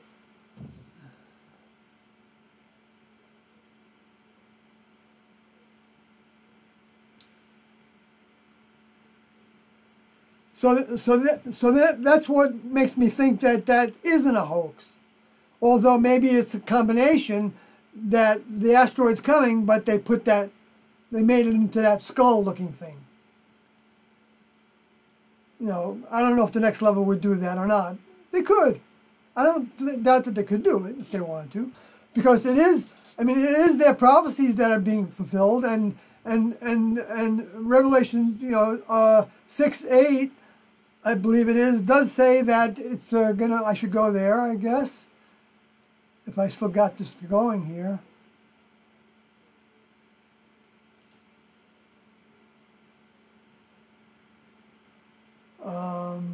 I don't know. Let's see. I'll see if this moves, I guess, when I do this.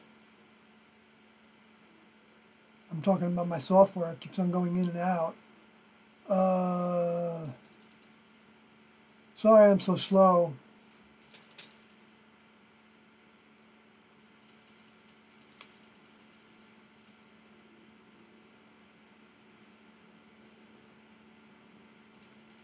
Gotta go past Obama.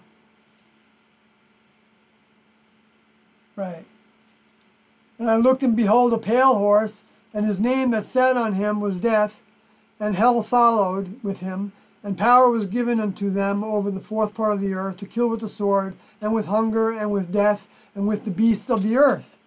Now, the beasts in this case here, the four beasts that opened up this seal, which is Revelation 6:7, I should have read that first. And when he had opened up the fourth seal, I heard the voice of the fourth beast say, "Come and see."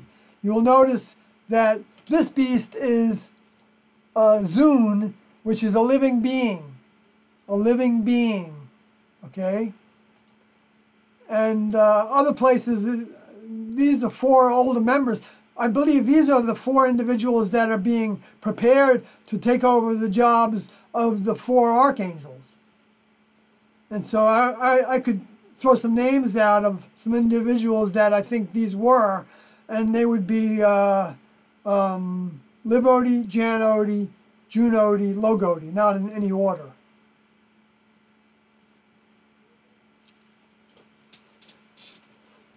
And so that's who I think the four living beings are. And this other beast here is actually the Greek word therion. So isn't that, weird, that they would have they would use the same word for two different words. Even though that does mean beast, but it's mammalian beast. It's a wild animal. And metaphorically, it's a brutal, bestial man, a savage. And if you see the way humans act, many humans act, they can be pretty savage. going to other countries and killing millions of people, bombing them. That's savage. For no reason. No reason, and the people buying it, or forgetting that it was a lie, conveniently forgetting, justifying it.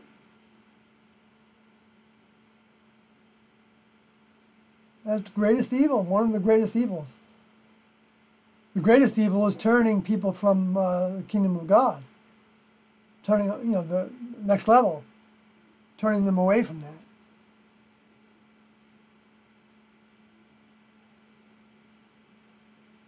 So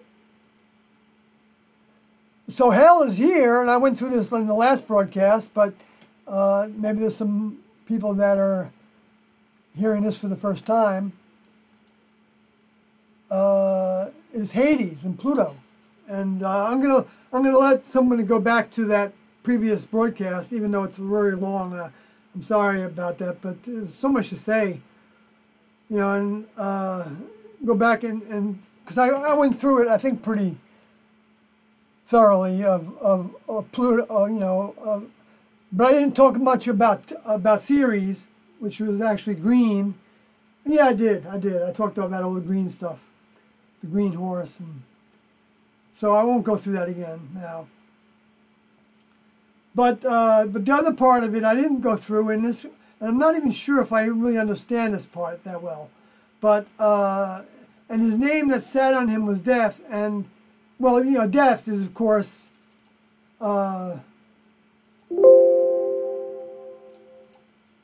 Thanatos, which was another Greek mythology, I think, god of death, just like Hades was the god of the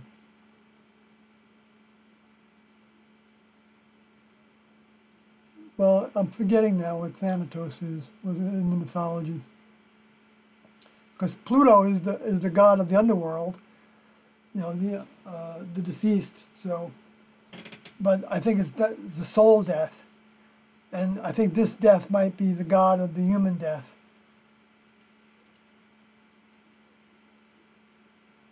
Metaphorically, the loss of that which life, which alone is worthy.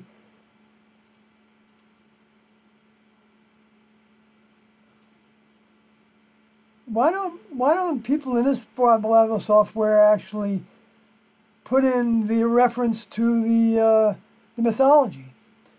A lot of times, what I find is that Christians don't want to do that because they think it's like New Agey or something, or because they didn't do it with the series either, within the definition of pale, which was green. It's chloros, CHLOROS, green. So that's what it is. So why are they putting but they put it as pale. I started to investigate that, and I recognized that chlorine was a green powder, I think.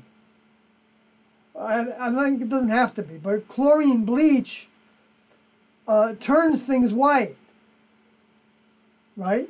Kills bacteria. So I was thinking about it in that way. But green, has to do with the harvest, because Demeter is the angel of is the Greek mythology god of the harvest and green plants and other things, and as is Ceres, and Ceres is the Roman equivalent of Demeter or Demeter. I'm not sure how you say it, which way the best way to say it, and so it's the goddess of the harvest.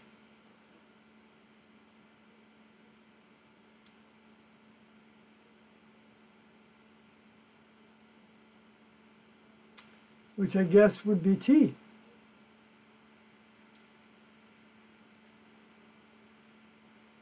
But then on the human translation, I mean, that's the highest interpretation. Then the other interpretation would be then the woman that was depicted as America, which was Jerusalem before it became America. Which you can see that in Revelation 17, which I did want to touch on that too. I actually put in my notes how in Revelation 17 talks about how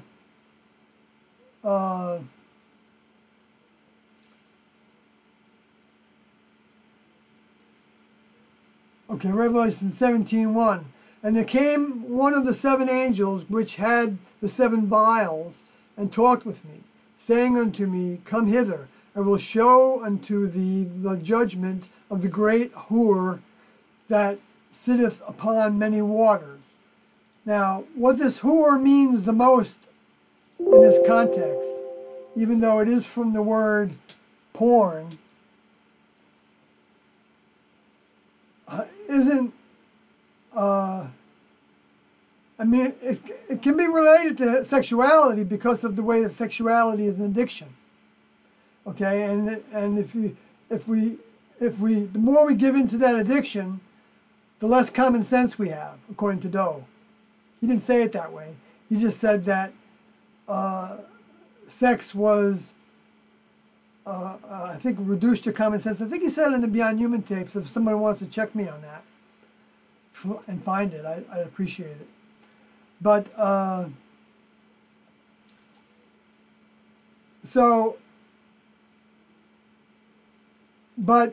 but this word, porn, actually, a woman who sells her body for sexual uses, that's not the primary definition. Well, is a prostitute, or someone that sells themselves for sex, a harlot, one who yields herself to defilement. Okay, any woman indulging in unlawful sexual intercourse, okay, whether for gain or just. The one that metaphorically, see, this is in the book of Revelation, so the metaphorically interpretation is the more primary interpretation of this. And that's an idolatress, or not, it doesn't have to be a tress, with an idol. It's an idol. It's a Babylon. Babylon is the idol. Rome is the idol, the chief seat of idolatry. That's the greatest interpretation, which is, which I'll put in the chat room.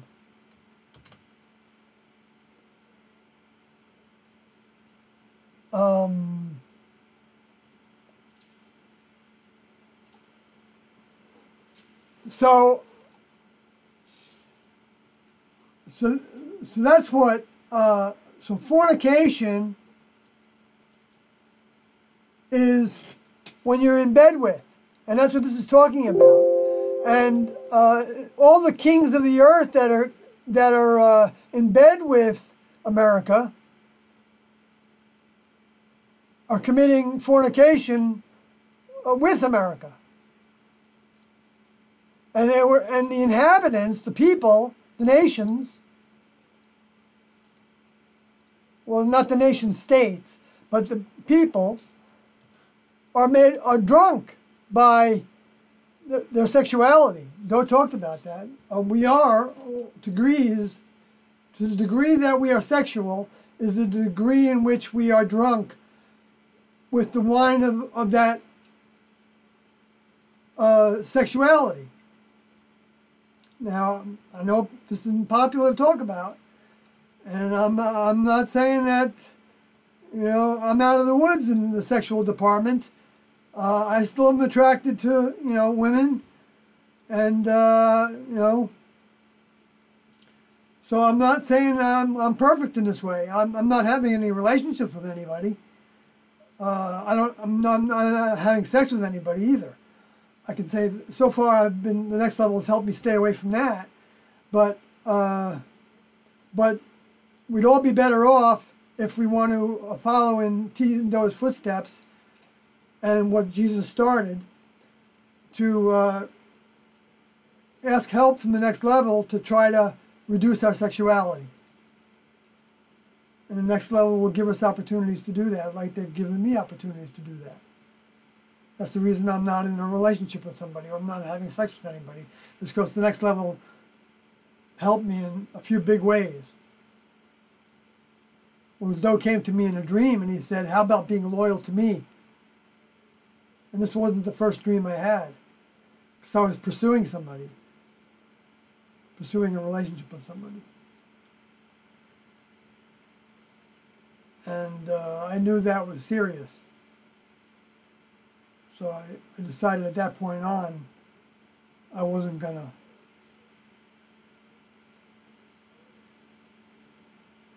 Anyway, I don't want to talk about me, but Doe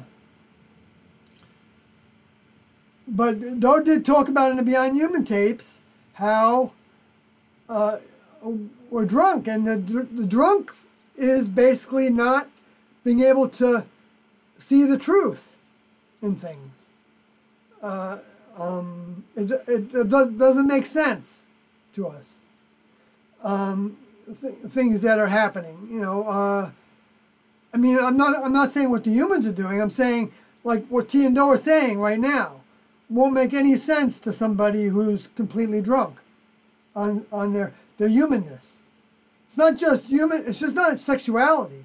It's drunk on the idolatry. Is also you're drunk on the power, the ego, the intellect is a drug also. Religiosity is a drug, according to Doe, T and Doe. It's just a different drug than sexuality. So I didn't mean to harp on that as being the only. Maybe I lost some people, I don't know, in the chat room, but so be it, I guess. But so that's what the sex act is giving our love to someone else other than the next level. That's the fornication. Making money our idol, making power our idol, making ourselves, our human bodies our idols. Idolizing people that are great in the world, you know, it's looking to them as our idol. You know, we're gonna, you know, I saw Harrison Ford the other day talking about human caused global, what he calls human caused global warming, as the greatest problem or something in the world. And it is the greatest problem in the world, but it's not caused by humans, because the next level said they were going to recycle using heat and fire. So humans aren't, I mean, they contribute to it, sure, in little ways, maybe even big ways. I don't know to what degree, but certainly not to the way that is going to recycle the civilization. And even with all their nukes and everything. You know, that they're sending into the atmosphere every day with all the nuclear reactors and the particles that are hot. Anyway, I didn't come to here to go through this Revelation 17 word by word, but because I wanted to get down to where the nations of the world were detaching from the United States, right? The ones that were in bed, and look what Trump's doing. He's alienating everybody, right, in the world, all the nations, all the ones that were in bed with the United States before. You know, China, Russia, the tariffs. I don't know if he's putting tariffs on Japanese things or not, but maybe Japan has become Americanized enough. I don't know. I don't know exactly what that.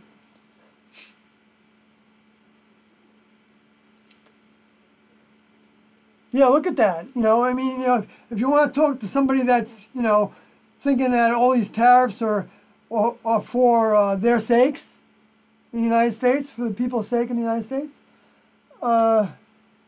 then if that's true, then why not put tariffs on everybody? Well, maybe he is. Yeah, I guess he is. He's doing that.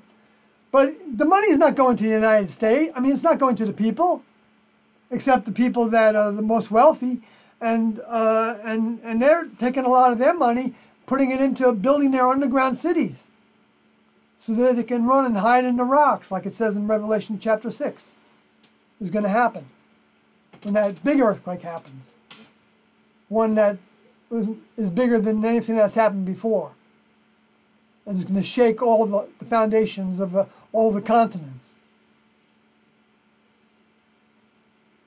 And that's the that's what sets off the remainder of the 7 vials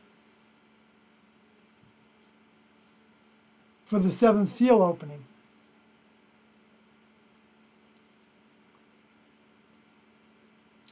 Which is I'm not going to go into that because Revelation chapter 7 was very puzzling for me for a long time. And it still is got some puzzles in it that I'm not sure I figured out in my book. But I'm not going to go into that now. But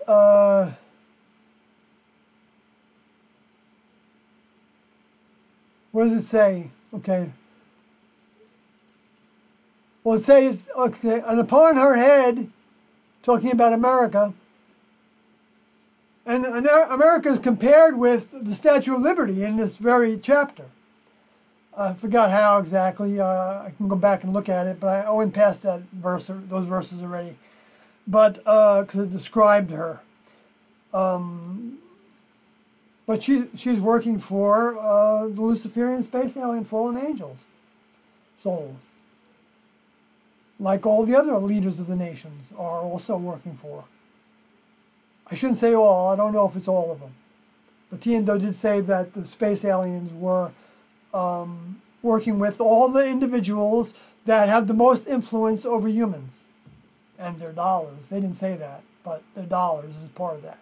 Because it's through that they can get the money to build their technology and their weapon systems, and so that they can try to fight the war in the heavens, which is actually going to be manifesting in more than one way. It's manifesting with the war against the space aliens. It's the war against, they think it's the war against the space aliens that are coming, that according to some are the reptilians, which the reptilians are here. You know, they're all here. There's no reptilians coming from outer space, deep outer space. Nirabu, if there's a Nirabu out there, then it's the next level spacecraft. It's the new heaven. It's the new Jerusalem. Or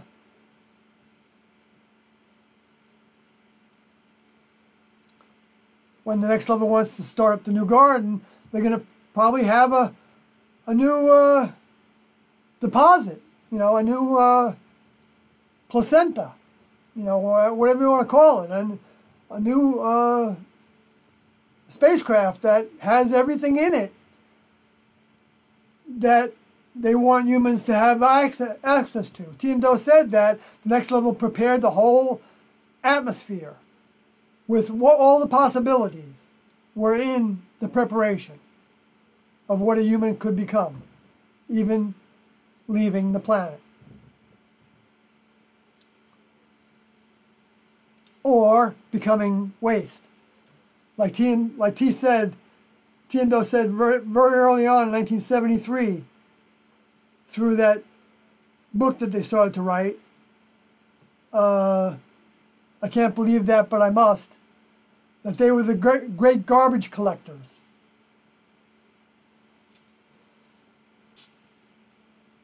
See, there's right there. The garbage collectors are the ones that are deciding who goes where, and hell is ultimately well, as it says in Revelation chapter 20, I believe it is, I guess since I'm talking about it, I should go to it. After the 1,000 years,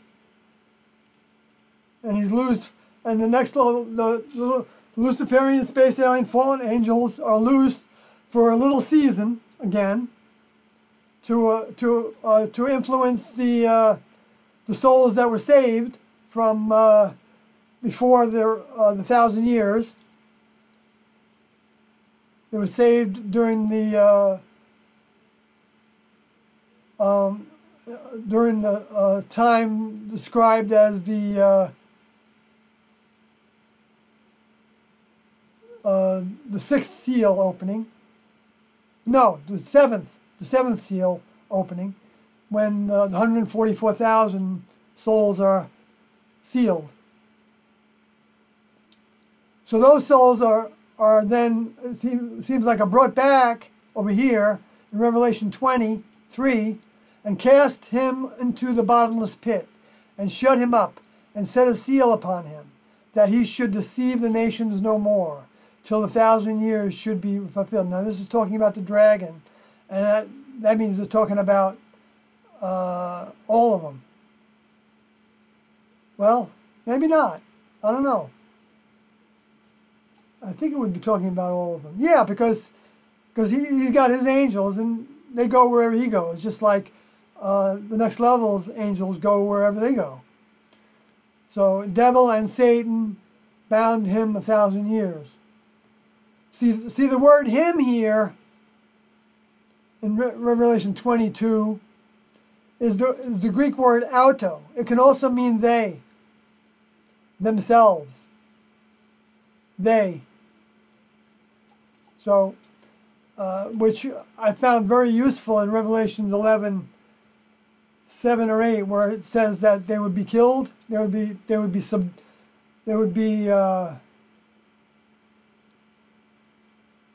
subdued. It would subdue the dragon would subdue them. The creature that comes out of the bottomless pit, the beast that comes out of the bottomless pit, the media, of the America, would subdue them and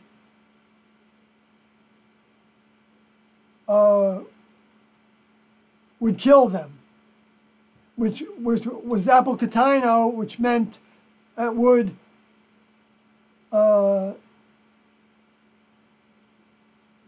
well, I put themselves in there because it's all themselves. It's also self, auto.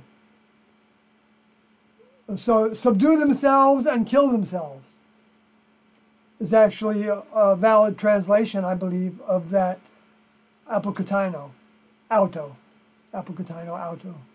I'm not sure I'm pronouncing it right, but people can go look at that themselves. I hope you do. If you find something that I'm saying that doesn't seem right, then bring it up to me so I can re-examine it.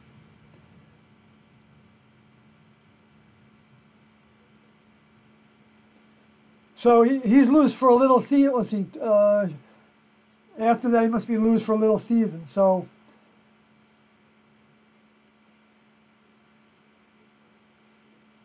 see that he should deceive the nations so no more.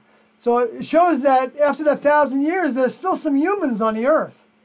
So that recycling, but see, that's not, but what happens before that is what happens to the United States and Europe, I guess, in particular,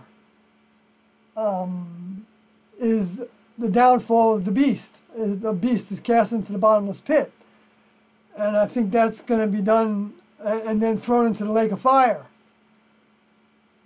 Well, I got that mixed up there just now because I'm getting tired, and I can tell that things are foggier for me because I can feel my eyes wanting to close.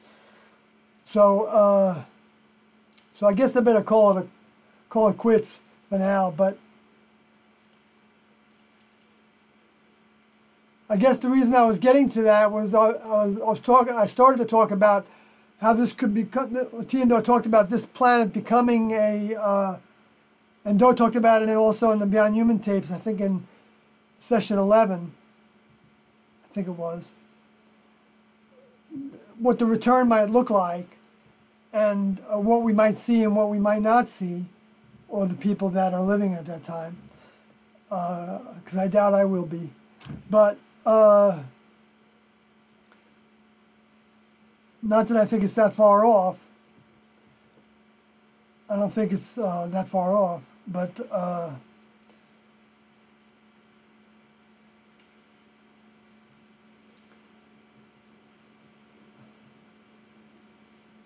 well, oh yeah, that they would create they could potentially make the Earth into a base for a while, next level base where the next level could come and go. And that might be the New Jerusalem that John is seeing, writing about seeing descending. You know, that's the spacecraft. And so they are with, God is with the humans at that point. So it kind of appears that that's the case. And Doe indicated, without even talking about that scripture, I don't know if he used that at all in his recognition of that, but it can work that way. Those were given as clues, but mostly he was getting his information from T, and then he would have that feeling, and then sometimes he would go and look in the scripture to see if it talks about that. That's more of the way I think it probably happened, to where he was talking about that in the Beyond Human tapes, of that it might not be used as a garden right away. So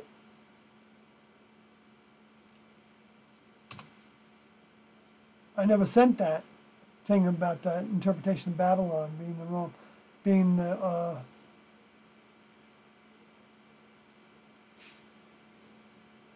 now I even forget what I was talking about there. Anyway, I won't go back to that. Let's see if there's anything else here before I want to close this. So the Luciferian space aliens, or at least one of them, Lucifer, is released again for a little season. And there's another indication of that, but I can't go on much longer. I saw the thrones and they sat on them, and judgment was given, and the souls of them that were beheaded for the witness of Jesus. So right now is where everybody that died for Jesus, that have not graduated into the next level,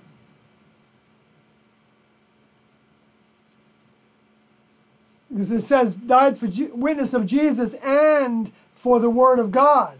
So the Word of God in this context, I believe, would be the teachings of T and Doe. So this is saying to me,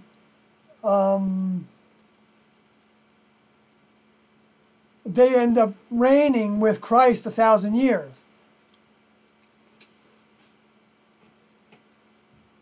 So, but that doesn't mean that he's going to be in a human vehicle. I don't think so. Because it doesn't indicate that in Revelation chapter 19. I'll go to that because it's right at the end of it.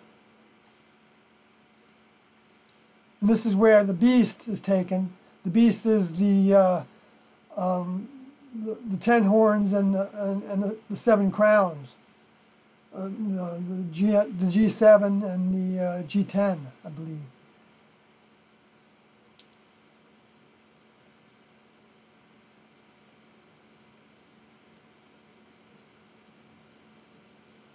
Or maybe I got that backwards the way I said that, because I'm tired.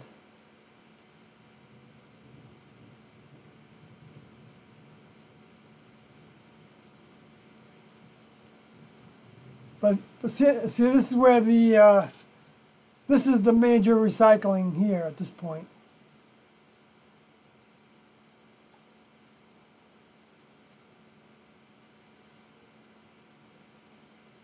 Before this,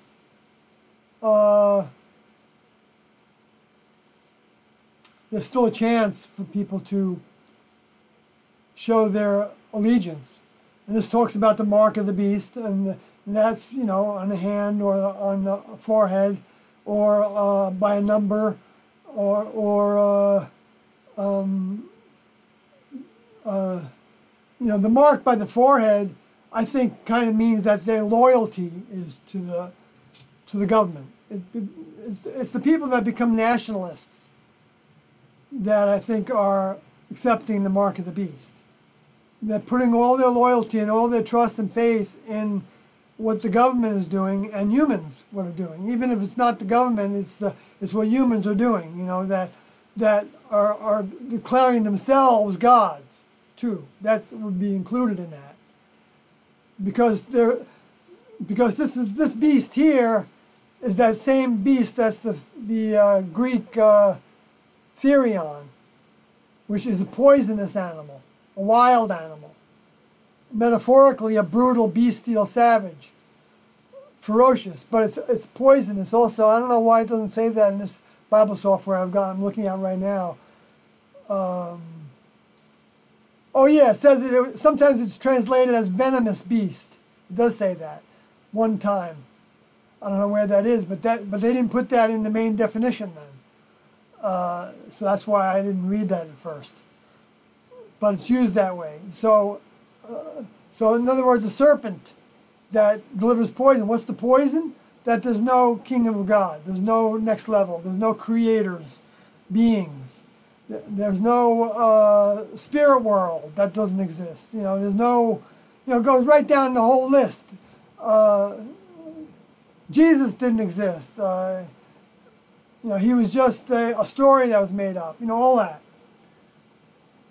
And teaching that to people. It's one thing to believe that, but it's another thing to teach it to people.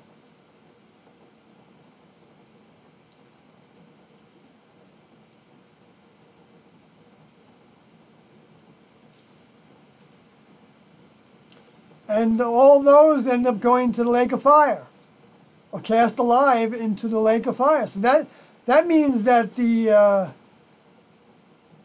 to me, alive is Zeo, the life. Their life that they have, whatever life they have, is gone at that point. Burning with brimstone, you know, I think that's lava. I think what's going to happen is, just like Hawaii started spewing lava, I think Etna has been showing a lot of signs of it. There's one in Peru. You know, because this is all over the planet we're talking about. It's not just the United States. It's anybody that's, you know, honoring the human kingdom. But I don't know if the United States might get the worst of it, or I don't know if the whole of the United States will be covered with lava. Maybe not. I kind of suspect that the Monsanto area might not be. I don't know though.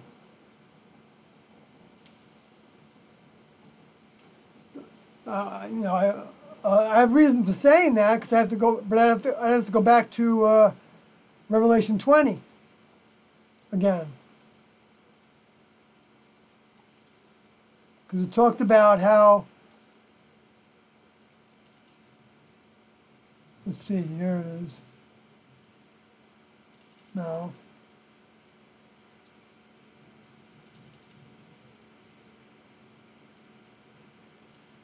Yeah, here it is. Okay, now we're talking about the Luciferians. And shall go out, this is Revelation 28, and shall go out to deceive the nations which are in the four quarters of the earth, Gog and Magog, to gather them together to battle, the number of whom is as the sand of the sea. Okay, so another battle takes place. And they went up to the breadth of the earth and compassed the camp of the saints. Compassed the camp of the saints. That place where Doe and the crew were building that earth ship near Monsanto, New Mexico, was a Boy Scout camp. I don't take things like that lightly, originally.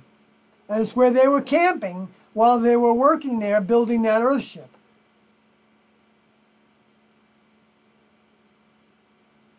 And they were the saints.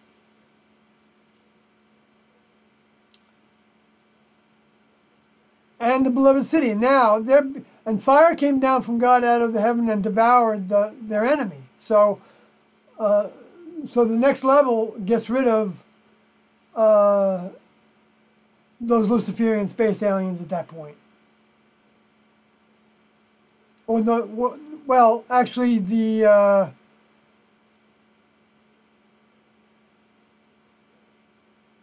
no, I guess that would be whatever humans are deceived by that Luciferians right here are in the four quarters of the earth, and they're the ones that are numbering those. So they're the ones that surround the camp of the saints. So it's not the space aliens that are doing that, but it's so the next level is going to devour them at that point. And the devil that deceiveth them was cast into the lake of the fire and brimstone. So that's the end of where the beast and the false prophet are already. So the recycling happens in two stages, because then it's after that the spirits are saved and the graduates resume their duties in the spacecraft New Jerusalem and are with whatever humans are left that are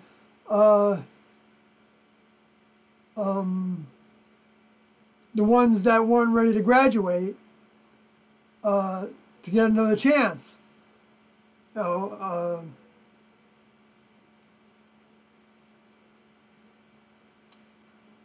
Maybe the meek who shall inherit the earth. In other words, the human population, or maybe the souls too. I don't know. I don't know. There's a lot of ways you can look at. Well, a number of ways you can look at that, and I'm not going to try to do it now because I don't know. I want to back it up with something. I just don't want to just. I don't think there's any harm in going through the possibilities here. I'm not saying I got it all right.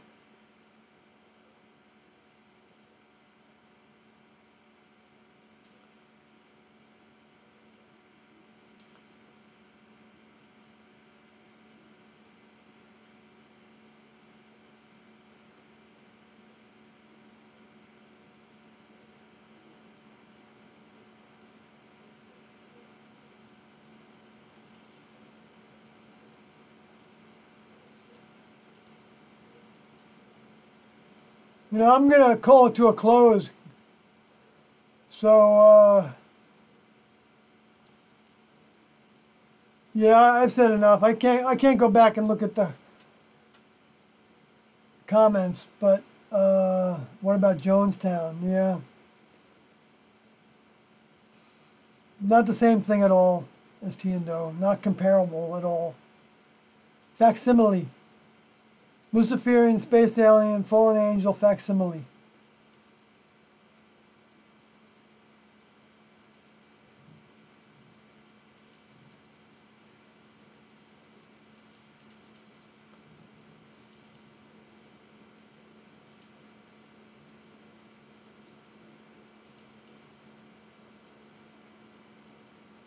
What does your family think of Tiando? They're not believers in Tiando. They think they just know me as me, and they know I'm into it, but I don't know what they think, my daughter, she's not, her mind isn't on anything like this. And I haven't tried to force it on her at all. When I'm dead, who knows, maybe she'll look into what I believed in. Love that you touched on a little on the little season. Oh yeah, interesting. Always hearing about this and even speaking on such material. Yeah, little season. I wonder if a little season is like 1,000 years. I wonder if that's the 1,000 years they're talking about in Revelation chapter 20. Because there's also another indication of little season. I think in Revelation. See, here I go. I'm too tired here. I'm pushing on.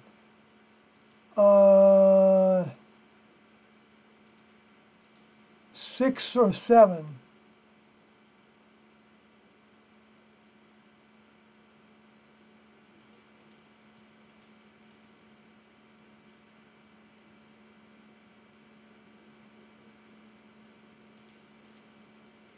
Oh no! It's 5. I mean the fifth seal, maybe. I'm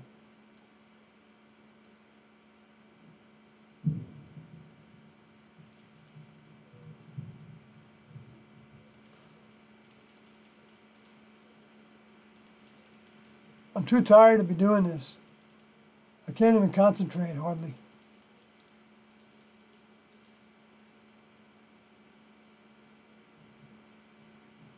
Oh, here it is. Revelation 6:10. I think this is it.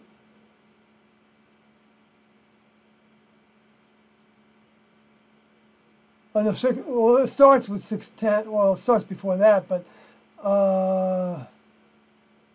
here it is.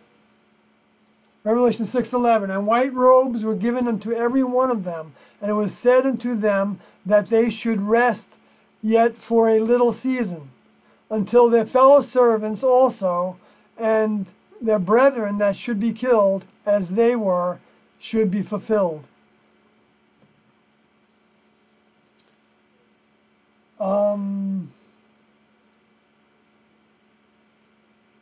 Yeah, I'm not going to talk about what that is yet, but maybe the next broadcast what I think that is. But I believe that's also referring to.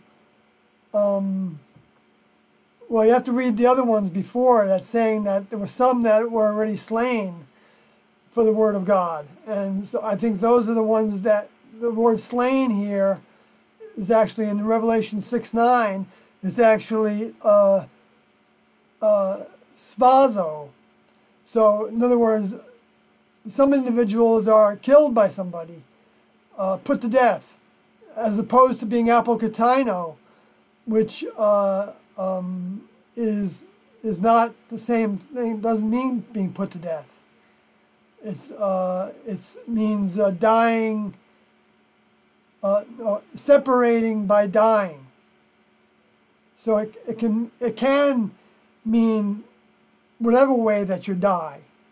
Where sphazo, sphazo, is like actually the act of slaying, slaughtering, butchering, to put to death by violence, mortally wounded, slain. Yeah, I said that already. So those individuals. So since the next level, first fruit harvest, weren't slain. It's the ones that are slain after that. And that might be including individuals now that believe in Tiendo and talk about them and as it grows. Because right now the next level is allowing it to be continuing to grow. In the media, you see more and more talk about Heaven's Gate, with the rapper and all that. And that's going to, I guess, continue until some people see some people believing in Tiendo that they don't like believing in Tiendo, their constituents in their churches and stuff. Like let's say young people, or 18 or 19 or 15 or 16 or 17, and they're starting to talk to their father and mother about Tiendo, and the father and mother goes into the preacher and says, "Look what's happening here," I mean, that's probably already happening to some degree, occasionally, because I know I know of some preachers that have kicked me out of the chat room because they said that I was influencing their believers, their followers, not believers, their followers. So we should all prepare for that if we want to pick up this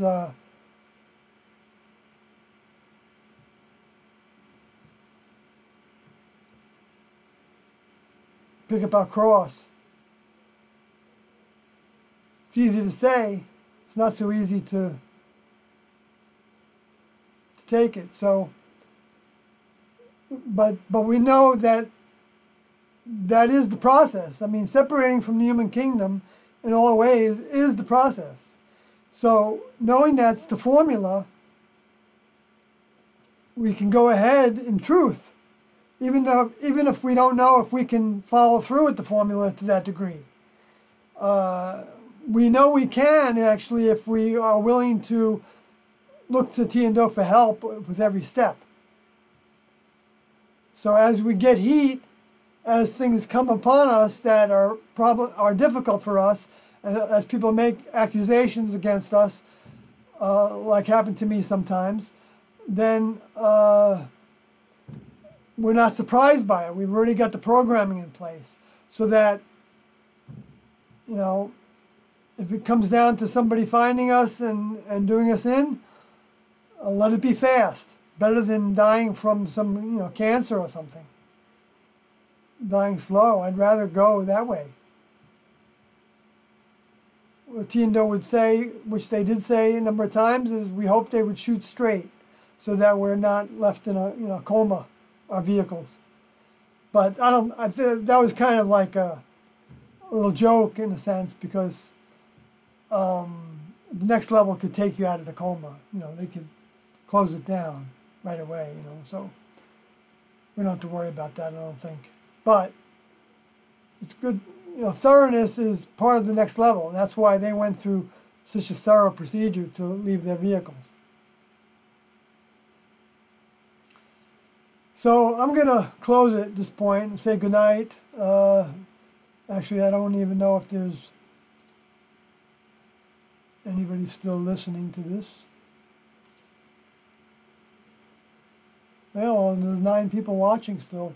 So I appreciate having individuals valuing this. It helps me want to continue to do it often.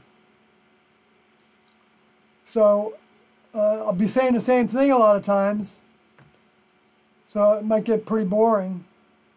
But I think I can keep on bringing in some new things, because the book of Revelations is huge. And we didn't talk about all the things, all the indications from Jesus that he said of the things that are to come, that he gave pretty good indications of. We'll go through that, and the earlier chapters of Revelations, which a lot of this, some of this is on my blog, in the blog, but most of it's in my YouTube videos. So with that, I'm going to say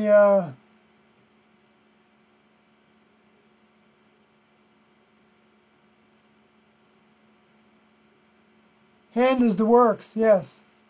Forehead is the mind, faith, yes.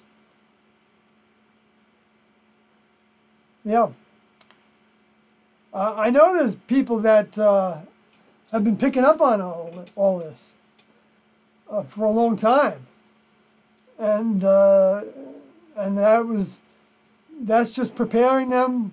If they hadn't heard about T and Do yet, it was just preparing them for when it was going to be expressed, and they would say, yeah, I knew that, because T and Do, when they come, they provide all that with their mind, is all that information. Their head is filled, the mind is filled with all that information, all the truth with them.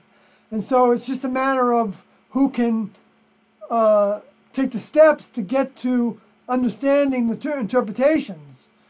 And then there's another step that takes place when connecting it with T and Do having come physically to be among us to bring us the updates. to show what those all those things really meant, even more so. Because like Doe said, like to worship really meant to work for. And he said that adultery was really not becoming an adult. So with that, I'm going to leave it. So good night.